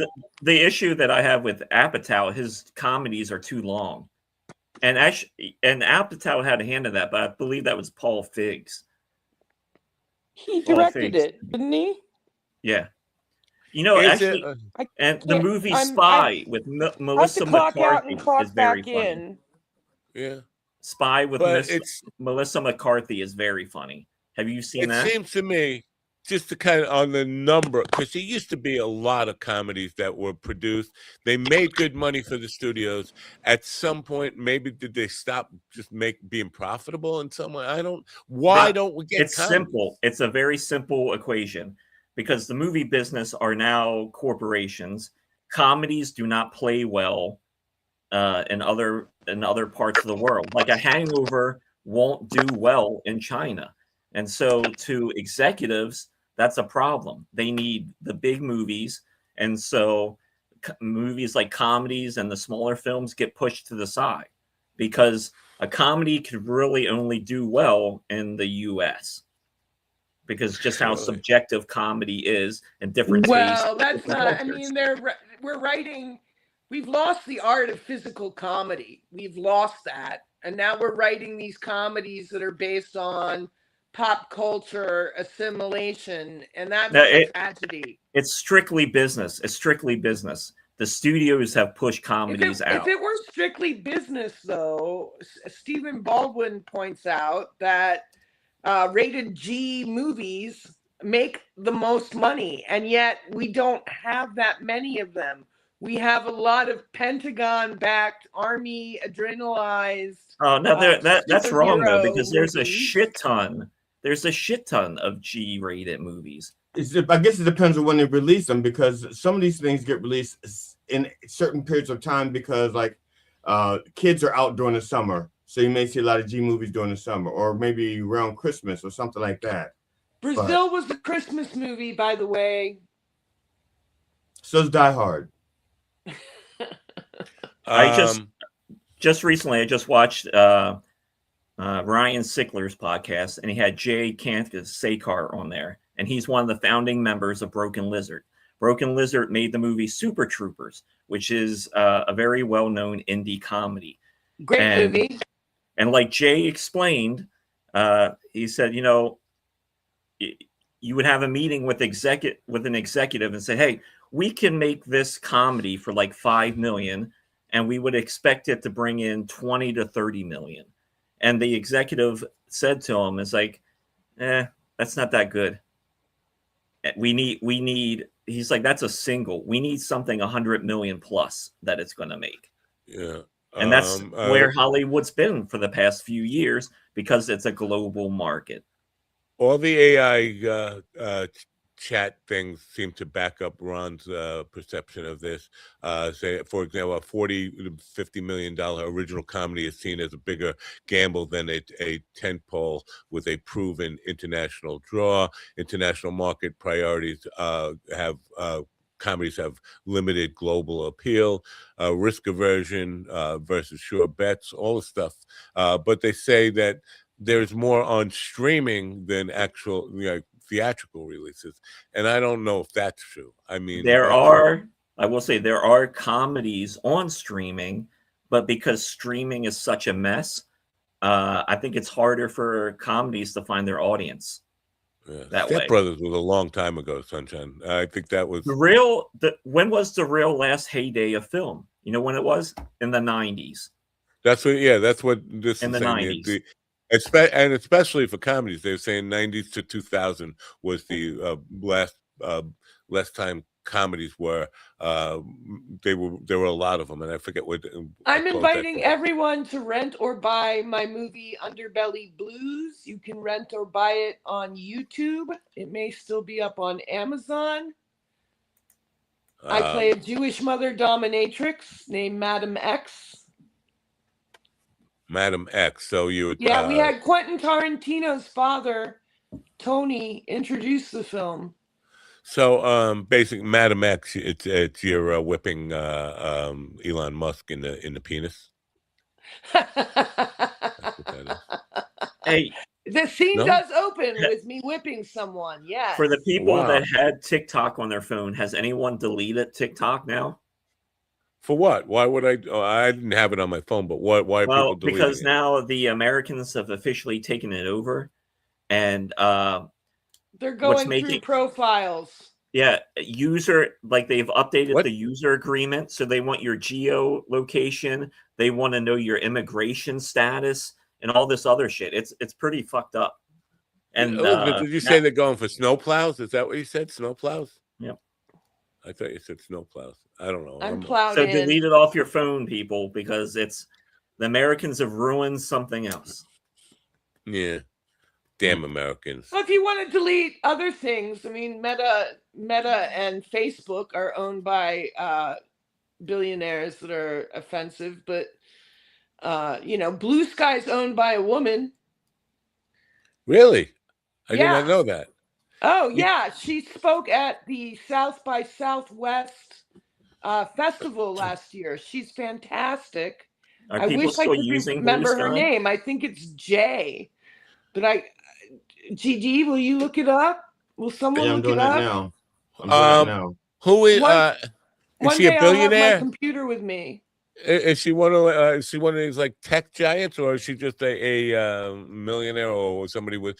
Because here's the thing with all these apps that are like clones. There at one time there was like right before Musk bought Twitter. There were like lots of clones coming out, and none of them were successful. They were just buying the backbones and just rebranding something that looked like Twitter and that kind of stuff. That's what Threads is essentially. It's just which is owned by Meta, right? It's owned by the same guy, right? That's what I'm saying. So Threads hasn't even taken off, even with a billionaire behind it. How did this woman? Blue Sky is interesting. Blue Sky is what Twitter used to be because I'm able to stay ahead of the news by like at least 5 minutes. Right. I can find out everything on raw video on Blue Sky like I could on Twitter, but I don't have any of the neo-Nazi yahoos. Although, because Blue Sky is growing, I think it's Jay Graber. Jay Graber's Blue Sky is growing. Now we're beginning to get the bots and the Nazis. But the White House was like the second most popular site to block when they attempted to come on Blue Sky recently. Okay, they weren't the founders, but they do run it now. Carolus Coverdale is the CEO, and Jay Graber is the COO. Graber. Okay. She was at South by Southwest. She's lovely. They were not. They didn't found it, and they didn't they didn't found it or own it. But that's what. So they're growing it. They're the ones that are responsible. They're the COO and the CEO. I gotta say, I wonder how it actually. Where the money comes from, because it's not like the other apps where I see a lot of advertising on. I don't see much advertising on Blue Sky at all. So where their revenue stream comes from, it feels safer to me than the other platforms. There's less people saying, even on YouTube this morning, I had a guy come at me with, "You've never had a gun to your head, and how dare you even?" You don't know me, because I actually have had guns to my head more than a dozen times. Really. Right. So, and having a gun to your head is not the same as being shot at. Yeah, and these people, none of those ICE agents had a gun to their head. That's even more bizarre to say. Well, you've never had. Yeah, they didn't. They had no gun. They had the gun taken away from the guy. The guy was crawling on his knees in front of him. They shot him in the back of the head. How does that equate to, you never had a gun in your head? How do you know what they were feeling? No people. Yeah, and of course that woman was so fired. That the woman that they knocked down was so heavily armed. I mean, if they did not remove that bazooka from her right arm, she probably could have used her AR-15 with her left hand. I don't know. She was so well armed when they attacked her and knocked her down. Josh Edelman thinks that we should use the term bovina to describe the micro penis. Yeah. But so it just feels safer on Blue Sky. I'm not getting a lot of those people who are just coming at me with the ridiculous, stupid takes and these just monstrous ghoul. There was a guy, Michael Shermer, and he was using his platform on this Alex Preddy murder to sell his book. And it's like, dude, what? that's his book is called. I'm not even going to name his book. Fuck it. Don't. But who was that guy I called out through my sock puppet on X? That Weinstein guy. Oh, Eric Weinstein thinks he's the smartest. He's a Harvard grad who thinks he has a unified theory of everything that a lot of physicists have laughed at. He's a mathematician, not a physicist. And he's upset that academia doesn't accept him as the current Einstein he was commenting out of his league then. I mean, he wasn't even commenting on mathematics. He thinks he's smarter than everybody, and he's a narcissist. Oddly enough, I'm glad you brought this up, because I said his comment, if you're wondering why I've said so little about this. Just that quote reeks of narcissism. Yeah. But somebody wrote to me, he said, you have G.D. Fenderson on your show every morning. Speaking of narcissists. I was like, what? The guy's name is Tony Iannata. I got his email. But he's using one of the guys that heckles you, GD? Yeah. Well, I get people heckle GD all the time, not to his face, but a little snide remark. Was that a real comment that I'm a narcissist? Yes. Yeah, the guy's name is Tony Iannata. But here's the thing: he uses a YT, like a YT mail, like a bot mail, not even like a real mail. It's like it's an anonymous thing. You don't even have to prove who you are. You don't even have to have an account there. One of these mailers things. But he said, I saw your comment about Eric Weinstein being a narcissist. It's kind of funny. You have G.D. Fenderson on your program every morning. Well, I'm flattered that he even knows my name. That's flattering. Right, you should be very proud. Yeah. Say my name. I mean, they could have said you got that black guy on your show, but at least he knows my name. Yeah. Man, but Eric Weinstein is like it's the ultimate in narcissism. He is. Why was he commenting on Minneapolis when he's a mathematician? Because he feels like he didn't comment really on it. Well, he did a little bit, but he did. If you notice, it was like, if you've been waiting and wondering why I haven't said much about this, it's like nobody is fucking waiting. Nobody was wondering. Nobody gets up in the morning waiting. and says, "I got to know what Eric Weinstein's saying." He's just so full of himself, and he sounded like one of these corporate Democrats that's ready to sell the country out too, like Chuck Schumer, who's like, restrict and restrain ICE. You got the corporate part. You got the corporate part right. He's a Republican. He's very flawed.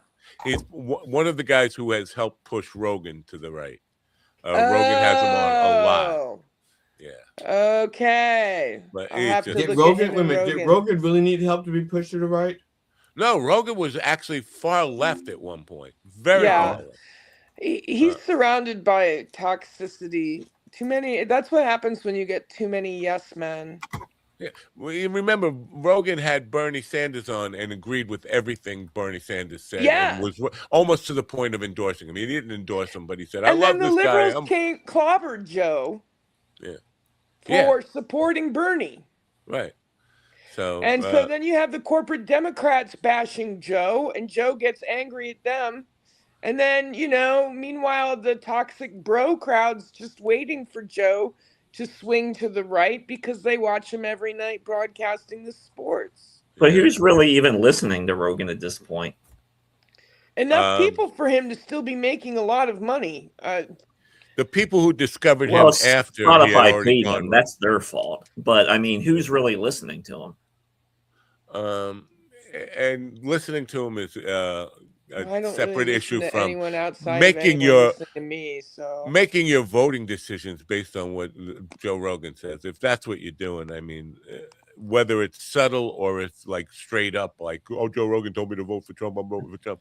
You're just a fucking idiot if that's what happens to you. Like, I'm still amazed that young men cock block themselves with Donald Trump and Joe Rogan. I mean, what are you guys doing? That's and Tony Hinchcliffe. The bisexuality of America continues. Does that include you? You keep avoiding the subject. Are you bisexual? No, I'm just saying the whole country. Everyone's bisexual. The whole country is bisexual. Look, okay, Ron. I have to say, hold on. Let me just follow up. Let me add this. Hold up.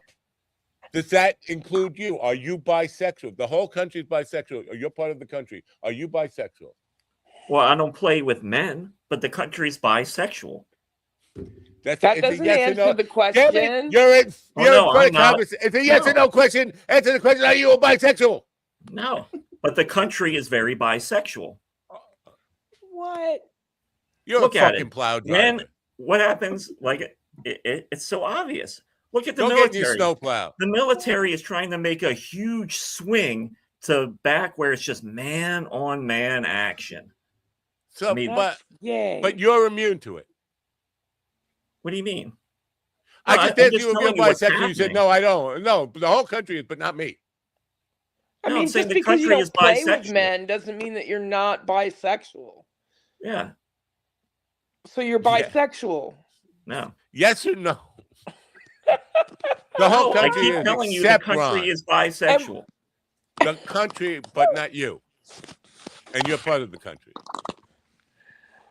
Yeah, I don't play with men, but the country does. What happens? What happens at any large conservative event? What happens at any large conservative event? Grinder trashing. Why is that? Because they're fucking bisexual. I understand what you're saying, and I agree. There's lots of these Republicans going on Grindr and whatever. Lindsey Graham is definitely not even bisexual. He's just gay. He's gay, and apparently Sasha Riley is saying that he helped finance Romanian angels. Absolutely, yes, I believe that. No, I don't have any direct evidence for me to say, but I believe it. But I don't think you could say my country that I am part of is anything. It's blue, but I'm not blue. The country is blue. I'm part of the country, but I'm not blue. But the country is blue. That's it sounds like you're trying to. Everybody is, but me. No, the country just swings bisexual. You can see it from the military turning gay to high profile conservative events to possibly our president blowing a former president of Clinton, the piss tape, everything else. The way conservatives act, they're so afraid of penises, but they're willing to jump on one. It's just a very bisexual time. That's all. All right. Oh, okay, Ron. When you said the country, are you referring to its government and policies? Yeah, that's where we're trying to get some clarity a lot here. of men's fetishes. No, it's an all around. There's not one thing. It's a little bit of everything. Oh, so it's not the country; it's a large segment. In turn, that makes the country turn very bisexual, which it has. What? Look at the way policies are done. It's. Hold on. Where's my? He's blowing up steam here. Oh my God!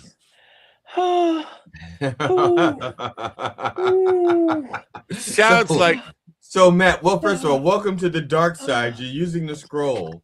Yes, I just think that Ron is a closeted snowplow driver, and he's saying the whole country is snowplow drivers. I mean, I know you'd want that because of my big, thick Italian dick, but the country just swings by. What?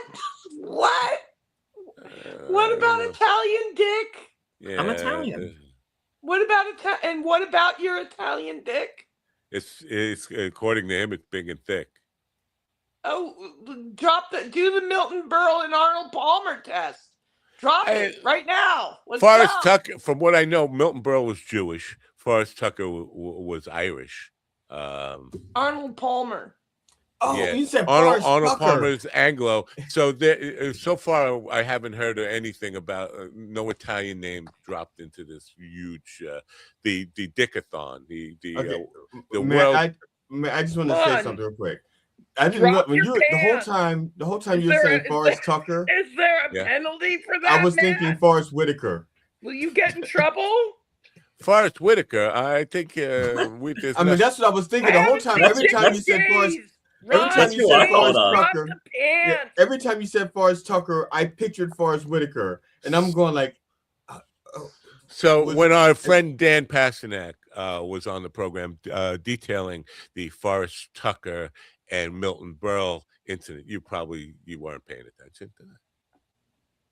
I was paying attention because he says I just pulled out enough to win.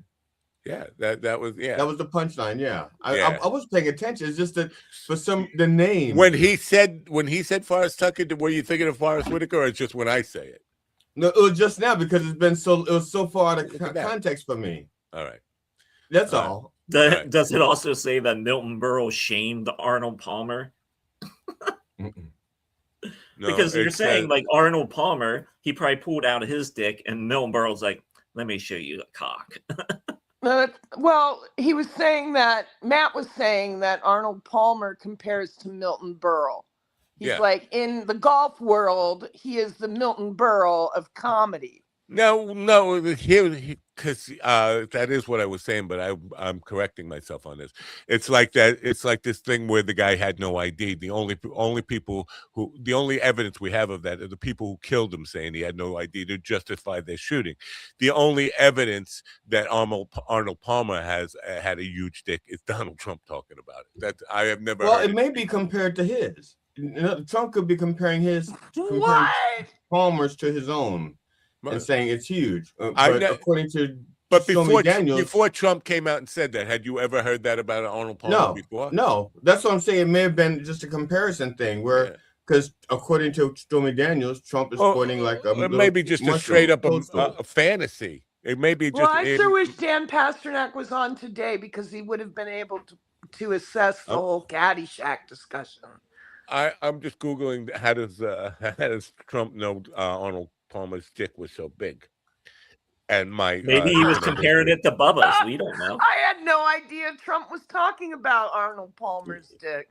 Oh, yeah. Bisexuality of America. There you go. Yeah, at one of his rallies, I guess he ran out of things to lie about, so he's like, I don't know.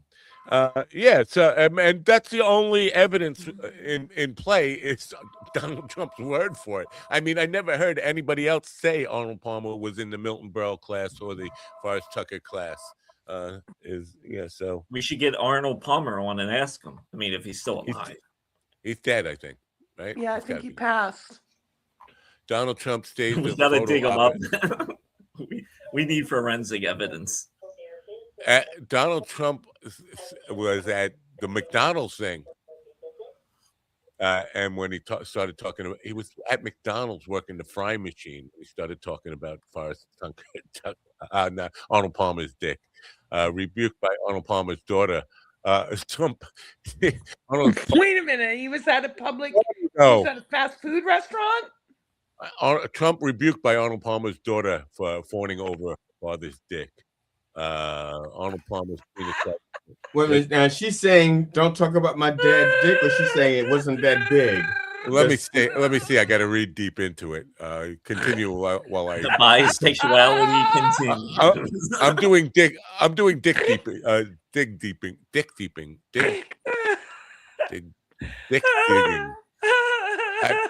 At a Pennsylvania rally. You're doing a deep dick dive. A dick dive. Yes, thank you.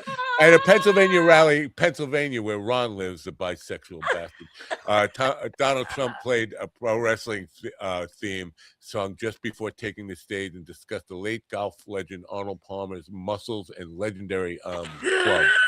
Trump spoke in Latrobe, the golfer's hometown, sharing Palmer's story for the first 13 minutes of the rally. It was a long tribute to the player's talent and strength, culminating in Trump's praising masculinity. This is a quote from Trump. Arnold Palmer was all man, and I say that in all due respect to women, and I love women. But this guy was all man. This man was strong and tough. You guys! Oh my God! And I refused to say it, Trump continued, before immediately saying that he seemed to be helplessly avoiding. So when he took showers with the other pros, they came out of there and they said, "Oh my God, that's unbelievable." The two men stood in the shower. The one decided to take off his hairpiece. And that's when Arnold leaned back against the wall and Donald touched his chest, following his pecker trail down and taking all of Arnold into his mouth. Stop talking about men's chests and dicks.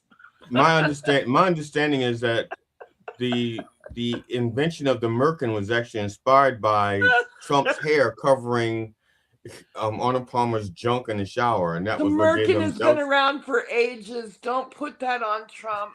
Yeah. So again, the only evidence we have in front of us, Your Honor, is Donald Trump's word for it. And to me, that's not sufficient evidence. Do you ever put the merkin, like, get them switched up? Like, oh, my merkin's up here, and my you put my merkin on your head. Yeah. You put your head on my merkin. The bald spot would be right in the middle where the. There's a foot doctor in my neighborhood calling themselves Merkin and Associates. And I was like, is that how the hobbits did it? I had a girlfriend named Cheryl Merkin. And this was before I learned what a Merkin was. And Jerkin the Merkin, were ya? Didn't your family think about what the meaning of the word was before you kind of gave yourself that name? I mean, it's like, I don't know. It's like Joey Dildo.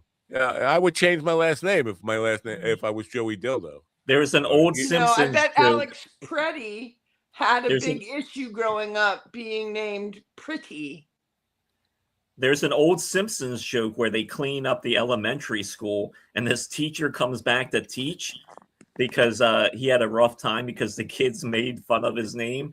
And it's like, welcome back, Mr. Glasscock. My niece's second grade teacher is called Mr. Horny Yak. So he has broken down his name. Fortunately, he's covered in tattoos, so everyone is terrified of him. But he's broken down his name with a trumpet, horn, and then yak, the animal. But he's Mr. Horny Yak. Kids, meet your new teacher, Oz Pounder. Okay, I just did a Google. I just did a Google of the merkin. And apparently it was invented in the 1450s, and it was originally originally used by women to cover shaved pubic hair for hygiene reasons. Okay, so initially was a device to keep things clean. Lice. I bet you for lice. And then eventually, and it was used by sex workers to conceal diseases. I thought merkins were in the Bible and old people just put them on their dicks and their cunts so that they appeared more beatified, younger. They appeared younger before they could dye their grays. Yeah. I think Cy Sperling's original wig was made of pure pubic hair. There's got to be a merkin miracle. Yeah, in the founding fathers' wigs. That's all they were. It was pubes. Why were they white then? That's odd. They were old ones. Yeah, maybe they set them out in the sun. Yeah. All right. I don't know what else we have here for you today. Tomorrow there's no guest scheduled. I am supposed to go play a show today. I'm trying to, because we only have one car that's unsnotified. But I hate to cancel. You know, it's not like a life or death thing. It's like if you don't show up, man, people are gonna die. I'm not a doctor or a nurse. I'm a fucking guitar player and singer. So it's not like anybody's gonna be hurt if I don't show up, right? Right? Tell me this is the first time ever I've like called in for I can't make it today. You canceled a gig? Is that what you're saying? I'm trying to. They haven't responded to me. I've been trying to tell them I'm snowed in. Like, what do I need to do? Get on a bus? I'll be there by 9:00 tonight. I don't know. They don't even have fucking buses out here. Do I have to really go out and break my ass and fucking dig the other car out of the snow, or in order to go play a 1 hour, which is 2 hours away from here, for a bunch of people who might not even know? No, you don't have to dig your car out of the snow. By right, we're all plowed in. First you're snowed in, then you're plowed in. Right. I dug one car out yesterday so my wife, who is a nurse, could get to a facility where she goes to take care of people, because nurses have to do that. And I was like, can't you just call a cop? Won't cops come to a nurse's house and take it to the hospital? Or sometimes the facility too will actually have like a truck. They'll go pick people up because hospitals. Nice. I know when I used to work for that company that rhymes with Comcast, when it was really bad snow days, the drivers, myself, the guys who had the trucks, they would send us out to pick up the answering machine people, the people who did the people who answered the phones. They'd call us, have us pick them up and bring them in, and then we take them back home. Right.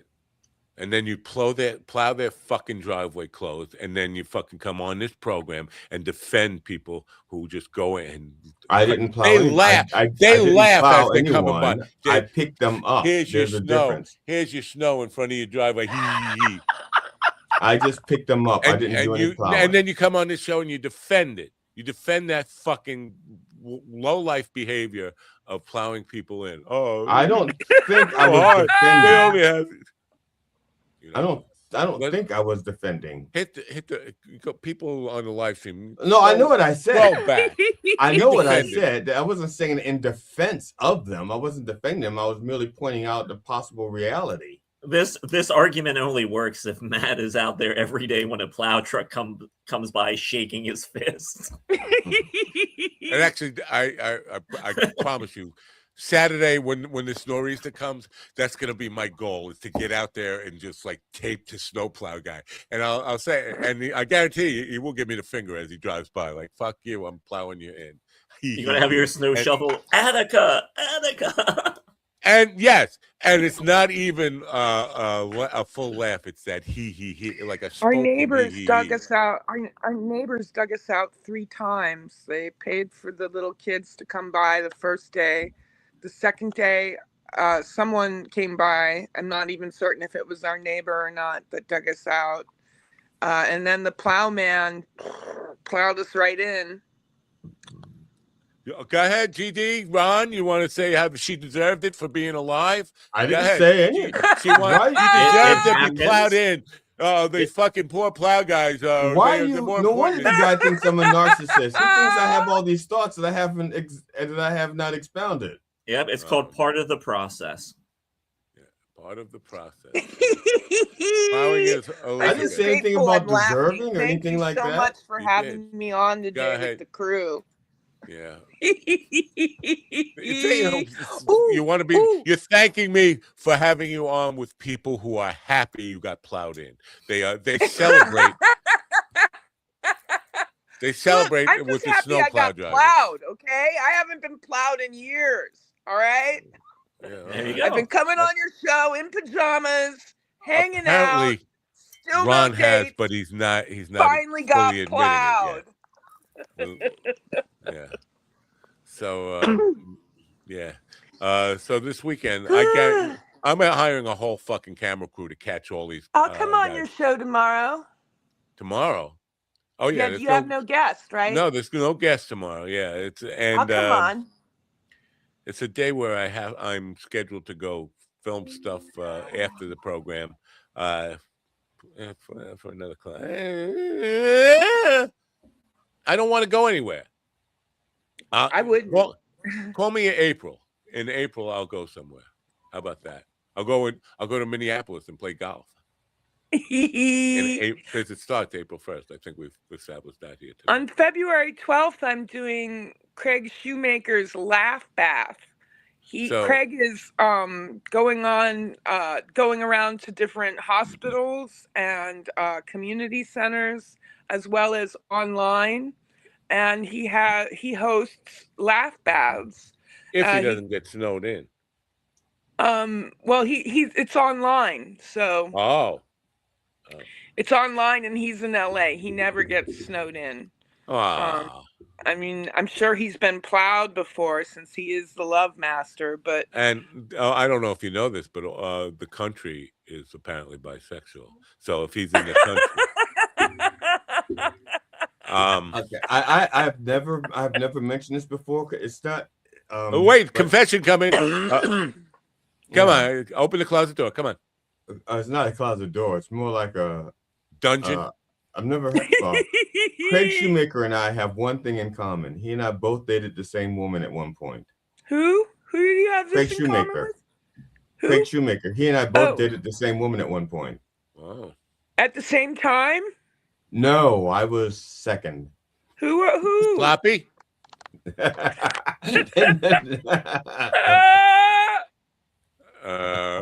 Was this at the Houston 500? It was more like the comedy female zone. Does he actually make shoes? The comedy female zone? Yes, yeah, that's what we had in common. We shared the same comedy female zone. Comedy female zone. You both were buy big enough camera. to enter it, were you? Well, there was a cover, but there was a minimum when we both meet it. Oh my goddess, no, stop. I'm just saying we both, met the minimum. We did. You're not mentioning any names though, right? No, because why? I guess if she had wanted to mention it, she would have mentioned it a long time ago. Fine. How about phone numbers? I'm just saying. I don't have a phone number. Remember, I have not talked to her or seen her in so long that I wouldn't know how to find her. Is there such a thing? Laugh baths. What, Matt? I don't know. Craig is having these laugh baths where he gets people online to deliberately laugh without any jokes. He talks about the benefits for your health and the level of energy and clearing like chakra blockages, etc. We'll be talking about that Friday on this program, by the way. So that would be like coming to one of my. What are you talking about shows. Friday on this program, Matt? Michelle Madonna is a scheduled guest for Friday, and she's a meditation coach. She's a Reiki healer, energy healer. Fantastic! Yeah. I had someone tell me that I wasn't funny, that people only laugh at me because they like me. So I guess that's what Schumacher's doing. I guess that's what Craig is doing. He's like saying, it's like going to one of GD's shows. You just laugh because you like him. He's not funny. Well, obviously, that's wrong because nobody likes you. Yeah. But I'm a narcissist. How could they not like me? There you Everybody go. likes a narcissist. At least that's what narcissists say. He's smoking. And segue to Herman Hesse's Narcissus and Goldman. What's this? And plus, if you really want this to be comedy, you have to put people down that you feel threatened by. Oh, yes, that's right. That's absolutely right. That's why I get put down so often in the business. People are threatened by me. Well, I want to come back to something Elizabeth said before about tattoos. I've never been scared of anybody. Tattoos aren't scary. I think Right. you said, well, when you're in the second grade and they're much taller than you and they have ink, it's a little intimidating, maybe. Yeah, it's a problem. Yeah, I guess because of my upbringing. He also has a stash, Matt. He also has a stash. Your upbringing. Yeah, you grew up in an area where tats are prominent. We are not in a tatted out hood.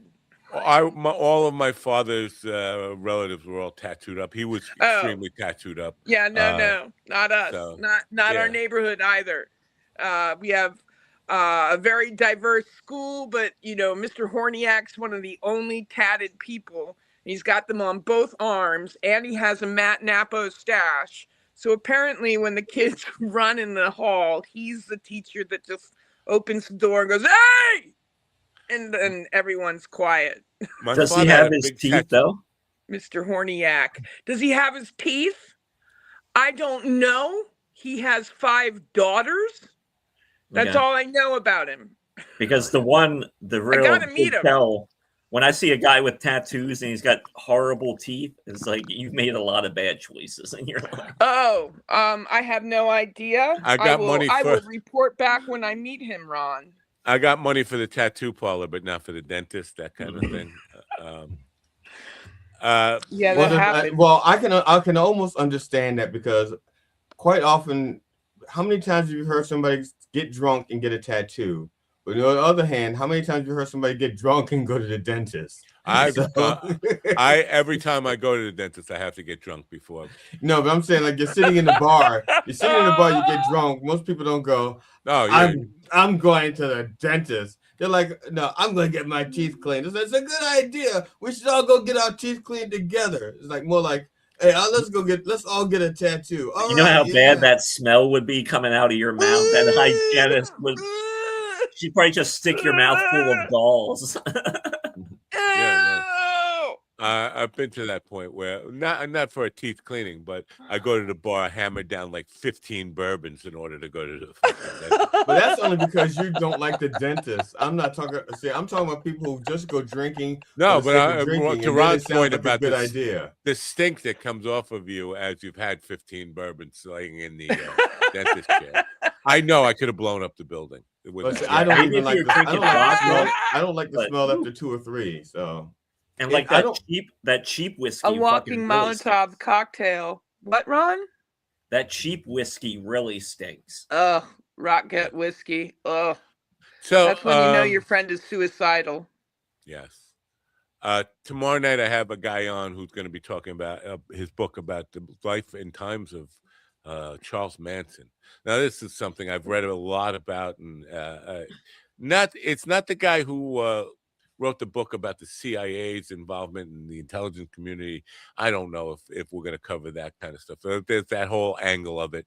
But just, the Manson stuff was a big part of my upbringing. I remember being 9 years old, going out in the middle of a dark part of the evening to go into my pool and had my AM radio on when the news report came on about the murders in Beverly Hills and all this stuff. And it was fucking scary as hell, like this group of hippies going around just murdering people.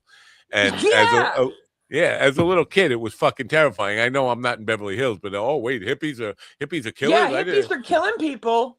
Right. So I'm very much looking to trust? Yeah.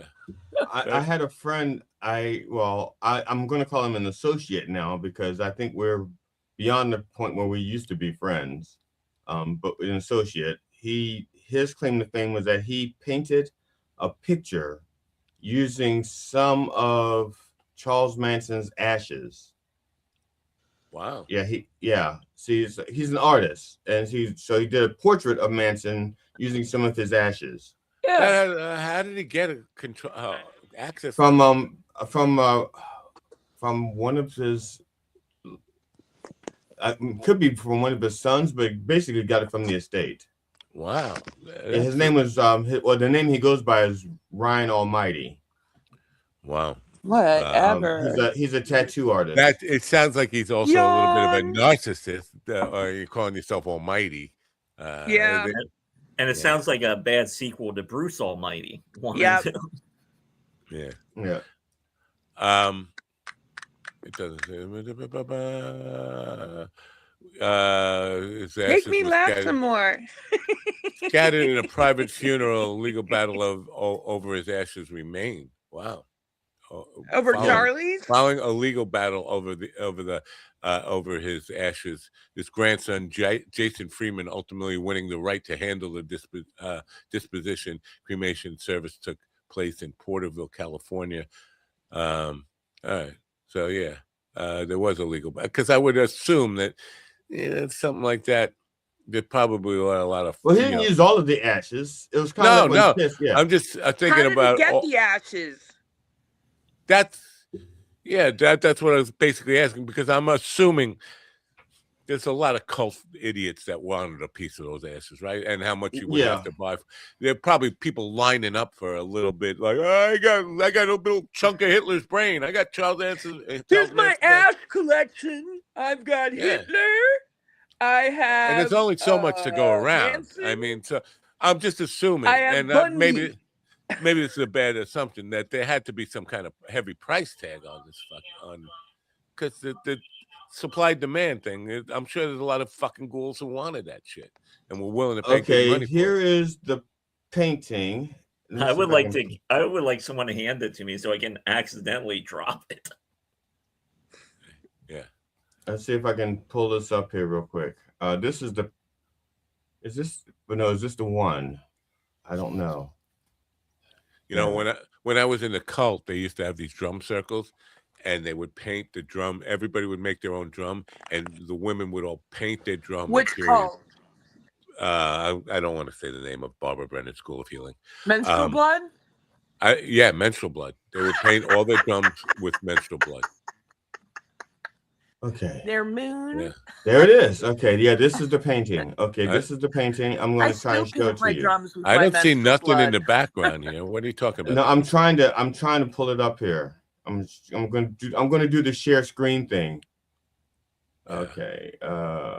Is this it here? Yes. Share. I don't know if we want to glorify this, right? Can you see it? Yes, I can see it in the background there. Oh, okay. So I'm going to put it up here. This is the painting done by Ryan Almighty. Gross. Ew. Yeah. So was he a nice place? Was he a and fan? Now we're somewhere scary.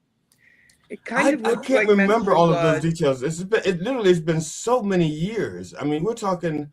Why are all the paintings of Jesus white and Charles Manson is painted brown? Why? That is racist. Manson, like I said, the painting was used. I think some of his blood and some of his. I know the ashes. I know the ashes for sure, but I think there was some blood as well. That's so gross. Ew. I'm just curious, like how, because I understand. We probably didn't use a lot of them, but it probably still had to pay for it.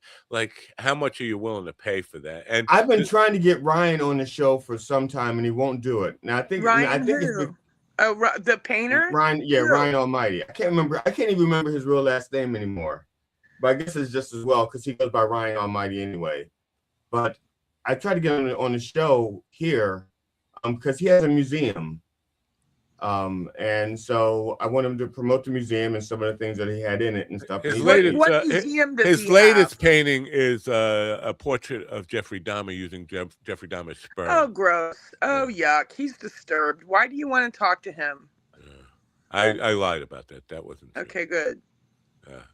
At least I admit it when I lie, unlike GD. That's nice. I wish if I lied, if I did lie, Matt, I would eventually admit it. Lies. Yeah. All right. If I did lie, Matt, I would eventually admit it. Yeah. But right. I don't lie. That's a lie. No. I got tapes. Fight. Anyway. Fight. Is there such thing as a phone booth? That's the question on the table. A phone booth? Phone booth. You mean a real working phone one? Because now that everybody's got cell phones, there's no like AT&T. The Ma Bell doesn't actually produce phone booths anymore. I had someone posted a picture on. Matter of fact, I actually try to ask my wife. I think we saw a phone booth. I don't think we checked to see if it was working though. That's just it. See, we were in North Carolina. I will confess intent of a crime here. And yeah, I don't want to use my cell phone for this. I want to call ICE on certain people who have ICE, who they have. Get a burner phone. They are Republicans and people who support this brutal Nazism of America, and two of them are actually married to Hispanic women. Now, that doesn't mean they're necessarily illegal, but just saying that to ICE, they'll show up and harass them at least, and I want to do that. But I'm not going to do it from my cell phone. And I don't see any place. Get a burner phone. They'd still be able to track that somehow, right? To me, well, they may, depending on first of all, depends on how long you're on, because it takes time to trace it or track it. But so call from a different neighborhood. Don't call from your house. Yeah, wait, a burner phone. Can you do it without attaching a name don't you have to have? Yes, that's the whole point. Yeah, that's the whole point of burner phone. The seasoned activist. And you can clone those phones and things like that. Like if you're really trying to avoid, you can do it. You can clone a phone and all that shit. So I'm encouraging criminal activity here, YouTube. Anybody, if they filed a there's phone no booth, criminal activity in going to Target and buying a burner phone. It's not. Well, I'm not even going there. It's not criminal to ask if anybody sees a phone booth on Long Island, and it works. Let me know. No, I think it's not criminal either when you see that a local pedophile gets arrested in your township or something. Shouldn't they be given a pardon? I mean, why are we even prosecuting that anymore? If our elected officials can't take accountability, why should this guy? You're better off, Matt. You're better off with a burner phone than you are using a public cell phone, a public phone booth. Go ahead, why? A couple of things. Toilet. First of all, if you're not careful, you either leave your fingerprint on the coin that you stick in the phone booth, or you'll leave DNA on the mouthpiece or the earpiece, or the phone booth could be someplace where there's a camera and people will see you using it. There'll be footage. So they'll go like, we know this call was placed from this phone booth. Let's check the footage to see who was using it. That's assuming that there's, because New York has cameras like everywhere. So you buy the phone with cash. If I hear you correctly, you're saying wipe off the coin very thoroughly, dip it in alcohol, put on a pair of gloves, put a rubber over the receiver, and dial carefully, and wear some kind of face mask. That, if I hear you correctly. Are phone booths still around? What I was saying was get a burner phone. That's what I was saying. So phones, basically, but I haven't seen a booth in ages. Yeah. So basically, you're saying look around for cameras. And witnesses. I mean, people may just see you, just notice you, and they're like, I hang out at this corner all the time. Look, Bruce Willis made the call. What I'm saying is there's ICE is out in your neighborhood, and they have their antenna up, so they are collecting all calls and information from the area. They're picking up all the texts. Unless you're on your burner phone going, hello, this is Matt Napo reaching out to G.D. Fenderson. I'm on the corner with our protest signs. They're not going to know who you are. Thank you. That's exactly what I was going to say. This is Matt Napo. I'm G.D. Fenderson told me to use this burner phone when there was a time that this was back during the Bush administration when my phone was being tapped. And so a friend of mine who worked in the Department of Justice called me, and that's how I found out my phone was being tapped, because we used to talk on a regular basis. And he called me and says, do me a favor, don't call me anymore. And I said, why? He goes, your phone is being tapped. And I asked him why, and he told me it was because of something related to something I'd sent the Bush administration with regards to Abu Ghraib. So when I would pick up the phone and I'd call people, since I knew I was being listened to, I would talk like I was talking in code. So I would say, I'll say, that. So I call my friend Doug, who had no idea that I was being taped, and he had no idea what was going on. So I would say, hey Doug, we should hang out. He goes, okay. I say, that place where we went last summer, where we buried the body. And I would just talk like we were talking in code. And he would just say, yeah, I know that place. Yeah, we should go there. I'll meet you there at 8 o'clock. Organizing the protest against George W. Bush in 2000, there was an organizational meeting at my apartment in Tacoma Park. And we didn't know that one of our attendees was, I don't know, I'm guessing FBI, but he could have been another kind of spook operative. They don't like to be called spooks. You call them blacks or African Americans. Don't be calling them spooks. He was white. And white spook is a name for a deep-seated operative. Oh, I thought that's what they call black ghosts. I have no idea. I don't run in those circles. Well, if you were in those circles, you better run. This guy was, I'm guessing FBI, but he was one of those guys that's planted in your organization to make certain you're not going to terrorize anything. He was suggesting that we blow up, like he was making jokes about blowing up the Arlington Bridge. What is the bridge that goes to Arlington? We call it something different, but I haven't referred to it in years. He was joking about He was joking about blowing up the Key Bridge that runs from Georgetown into Arlington. And, they'll start a joke and then they'll see who's like, yeah, that's a good idea. And he's in a pacifist home. And we just had this meeting where we were going to discuss throwing a public event. And I said, I was training with Steven Seagal at the time, and I was close enough to have his phone number and to be able to call him. And I said I'd call him, and I said I'd call the Dalai Lama. And the next day, my phone line was disconnected. And this guy ran with us a couple times. He saved me from being hit by a car. I think he was planted primarily to make certain we weren't blowing things up. But my friend Sabrina, who was my BFF and was thick as thieves with me, she was living at my house at the time, is walking home and someone's working our telephone pole. And I couldn't get my phone to work. I didn't know what was going on. I couldn't get my phone to work for any good reason. And the telephone company didn't seem to know what was going on. And Sabrina flirts with this man on the telephone pole. She was so gorgeous. And she's like, excuse me, could you please take a look at the wire hookup to blah, blah, blah. And she says, she came back to the apartment saying this guy pulled a switch and my phone started working again. Anyway. When the Dalai Lama dies, does he pass his phone on to the next Dalai Lama? I don't know. I remember when I first moved into my neighborhood and my neighbor said, hey, you want free cable? I was like, okay.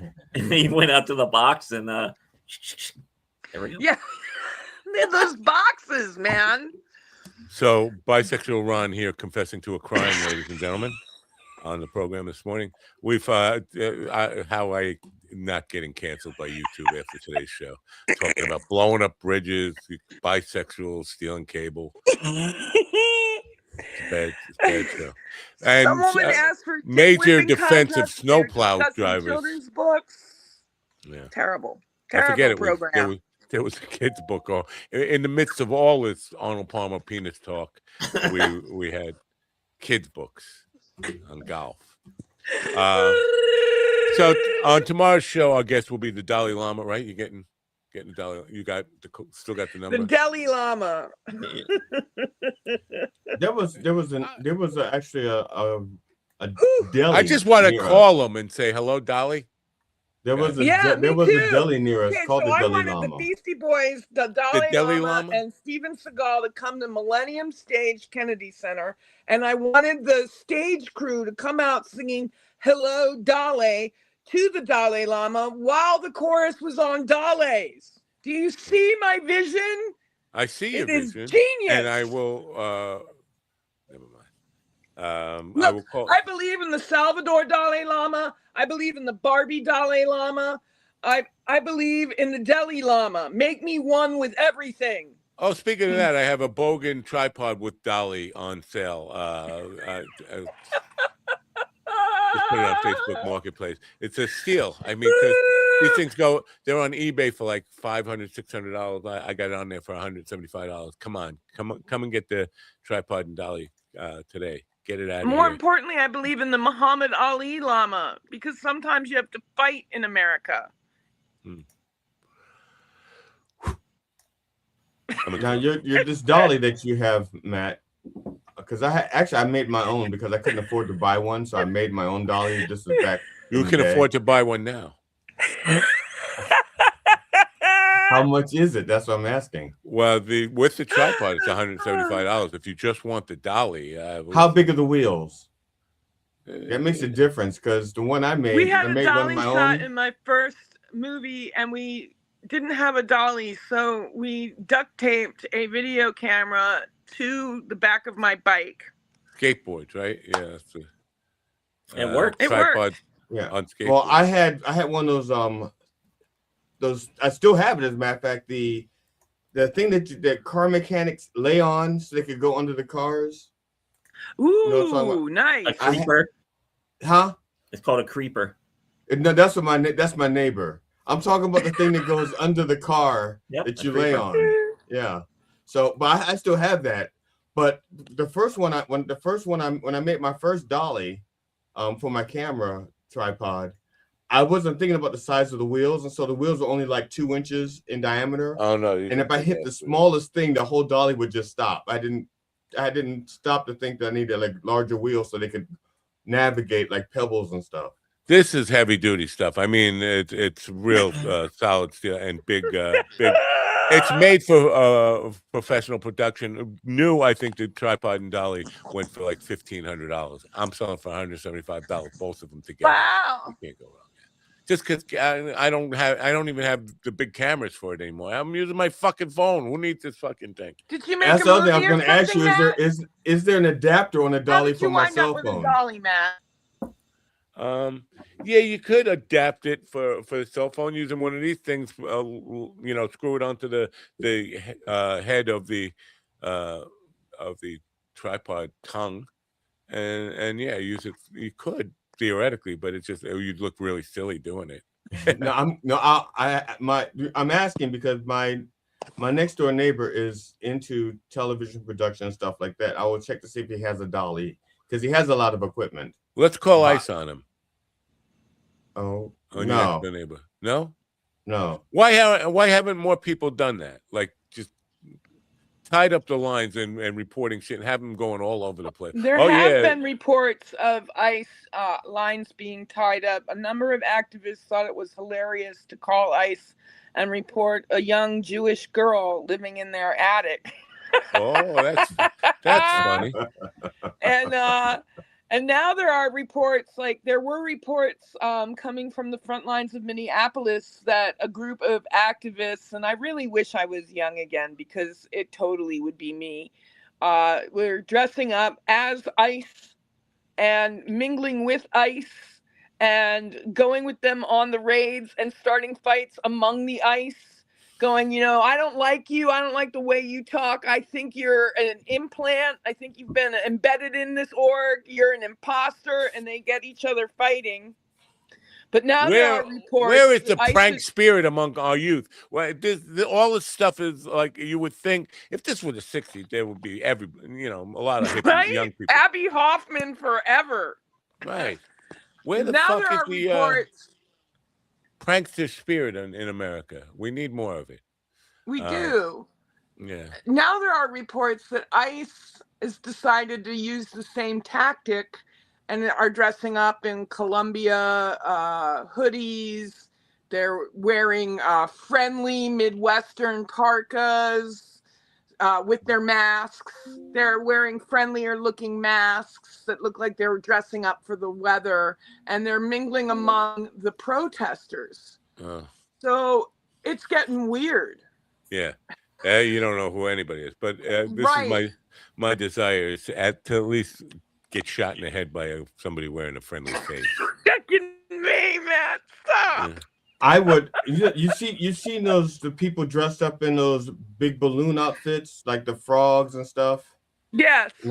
I want one of those big inflatable things, but I want it to be Donald Trump in a diaper.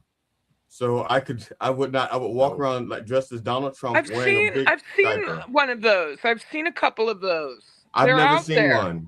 I thought I was being cute and clever and original. I've never seen No, I've seen them in Chicago footage of the protests. Are you familiar with Robbie Road Streamer? Yes, I am. He has agreed to come on the program. I don't know when he's going to book. He hasn't booked yet, but he's agreed to come on. I sent him the link yesterday. Robbie there's a film of him protesting in Minneapolis. He's wearing one of these like fox. Oh yeah, I know that guy. Yeah, he was on Office Hours a couple weeks ago. What was he singing?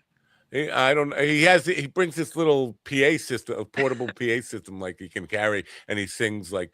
Yeah, he got arrested in Portland because he got in front of ICE dressed as like a frog or like a lizard or something and sit there and say shit to him. And they would arrest him, and they held him for a couple hours and let him go.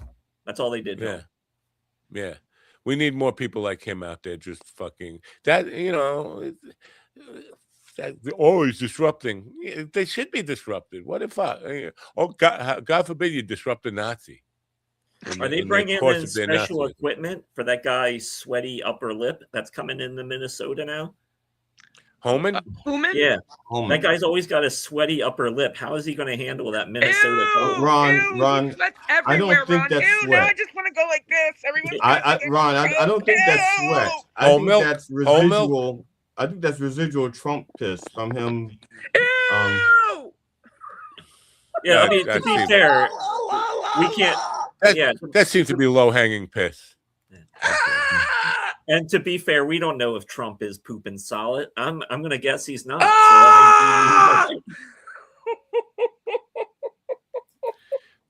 A man of his age, there's no way. Okay, Heavy Kev is saying that he's not familiar with snow down in New Zealand. I think Matt is the local authority on snow. No, snow plowers. Oh, okay, never mind. I'm sorry, Heavy, that I can't help you.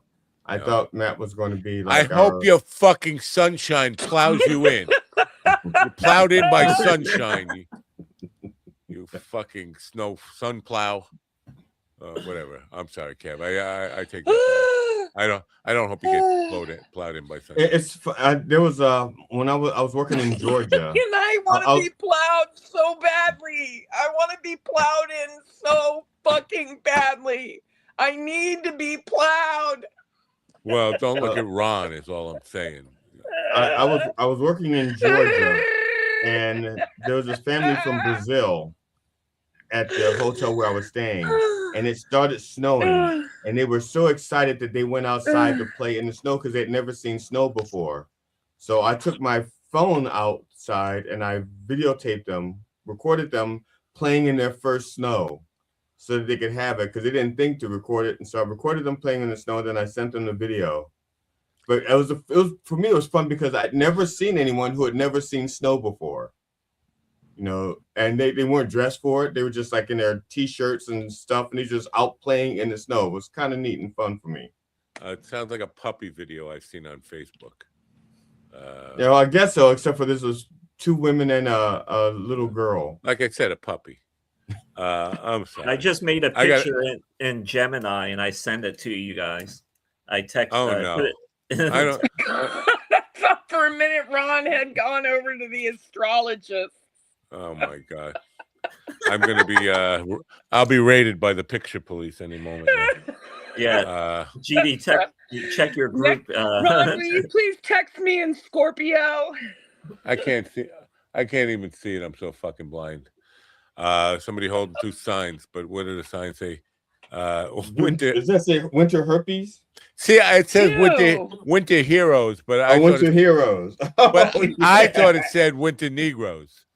Those are called White Walkers. I just sent you the picture, Elizabeth. Oh, those are 2 shovels, not signs. Yeah, and that's my house, right? Where that fucking.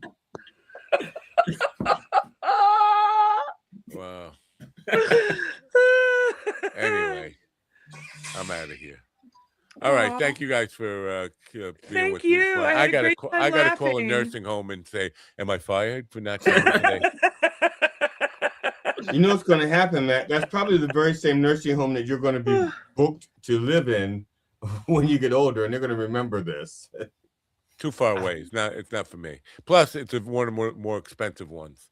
So of the nursing homes, really, Matt, of the nursing homes that you've performed at, is there one that you would go like, I could see myself staying here if absolutely the Luxor in St. James, not the one in Sayville where the Nazi administrator is. The one at St. James it's fucking a country club. It's like if they move it to Florida, it would be perfect with the weather. But it is they have a grand piano in the lounge. Like most of them, if they have a spinet piano, they're lucky. This one's got a grand piano. They serve fucking like real food there all the time. It's a fucking country club. Wow. Now there was a senior retirement home where I used to deliver packages when I was at UPS. And on the second floor, they had a ping pong table. But 4 feet on either side of the ping pong table, there was like a little glass wall that was about 4 foot high. But the ping pong table was over. If you missed, the ball went down to the first floor. I mean, there was nothing to stop the ball from going downstairs to the second floor. I thought that was the weirdest place to put a ping pong table. Yeah. I didn't watch anybody play it otherwise because I wanted to see what happens because you're playing ping pong, one ball is going to go awry. Yeah, kind of like golf in Antarctica with penguins. Yeah, it's like golfing in Antarctica with penguins and polar bears. Right. So, or the Arctic with penguins and polar bears. You can't really see that well, but that's my house, and that's Ron standing out in front with 2 shovels and his fucking team of snowplows, and those guys saying he. Yeah. Cheers to bisexual America.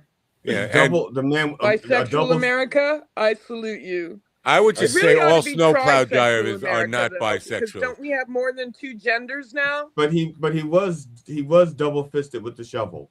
Right. What? He was bishoveled. Bishoveled. But tow truck drivers are not bisexual. They're hardcore gay. They're just hardcore gay. Anyway, that's a show for you. I got picked up by a tow truck. They were towing a work vehicle, and it was like 104 degrees outside. It was really, really hot. And the tow truck driver they had the windows down. It's like 104 degrees, and he's smoking, and he's starting to cough. I mean, he's like coughing like real, real bad. And at this point, he goes, "This heat is really making it hard for me to breathe." Turns out, I learned later that he only had like 1 lung. Yeah. We had 1 lung smoking, and that's why he's coughing. Yeah. But on his dashboard was a picture of a nude woman who looked like she was being held hostage. She was just standing there naked, like she really didn't want to be in the camera. And so I looked at the picture and I said, "She doesn't look like she wants to be there." He goes, "No, she didn't. That's my wife. She hates it when I take pictures of her." And that's my father, when he was on his deathbed or close to his deathbed, he was out watering my pot plants, thinking they were tomato plants, and he had half a lung. They removed a lung and a half. He had half a lung, and he was sitting there smoking a Camel non-filtered cigarette. Those were my vices when I was in high school. Camel unfiltered. Wow. So let's get out of here. There's something about radio, but it doesn't even matter. Just resist. That's all. And have a great day. And hopefully by any means possible. Have a great day, everybody. Bye for now. Turn on your radio.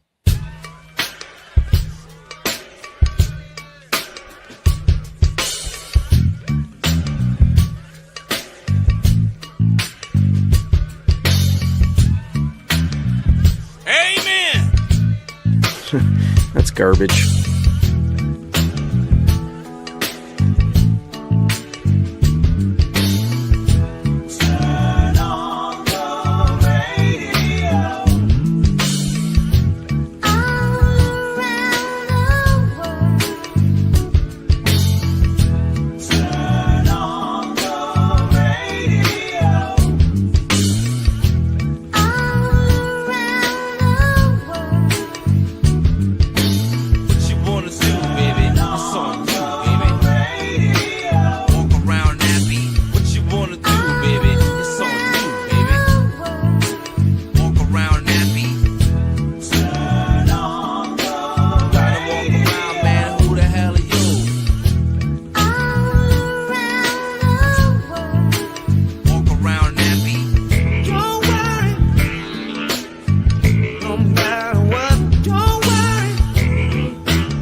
listen to me now.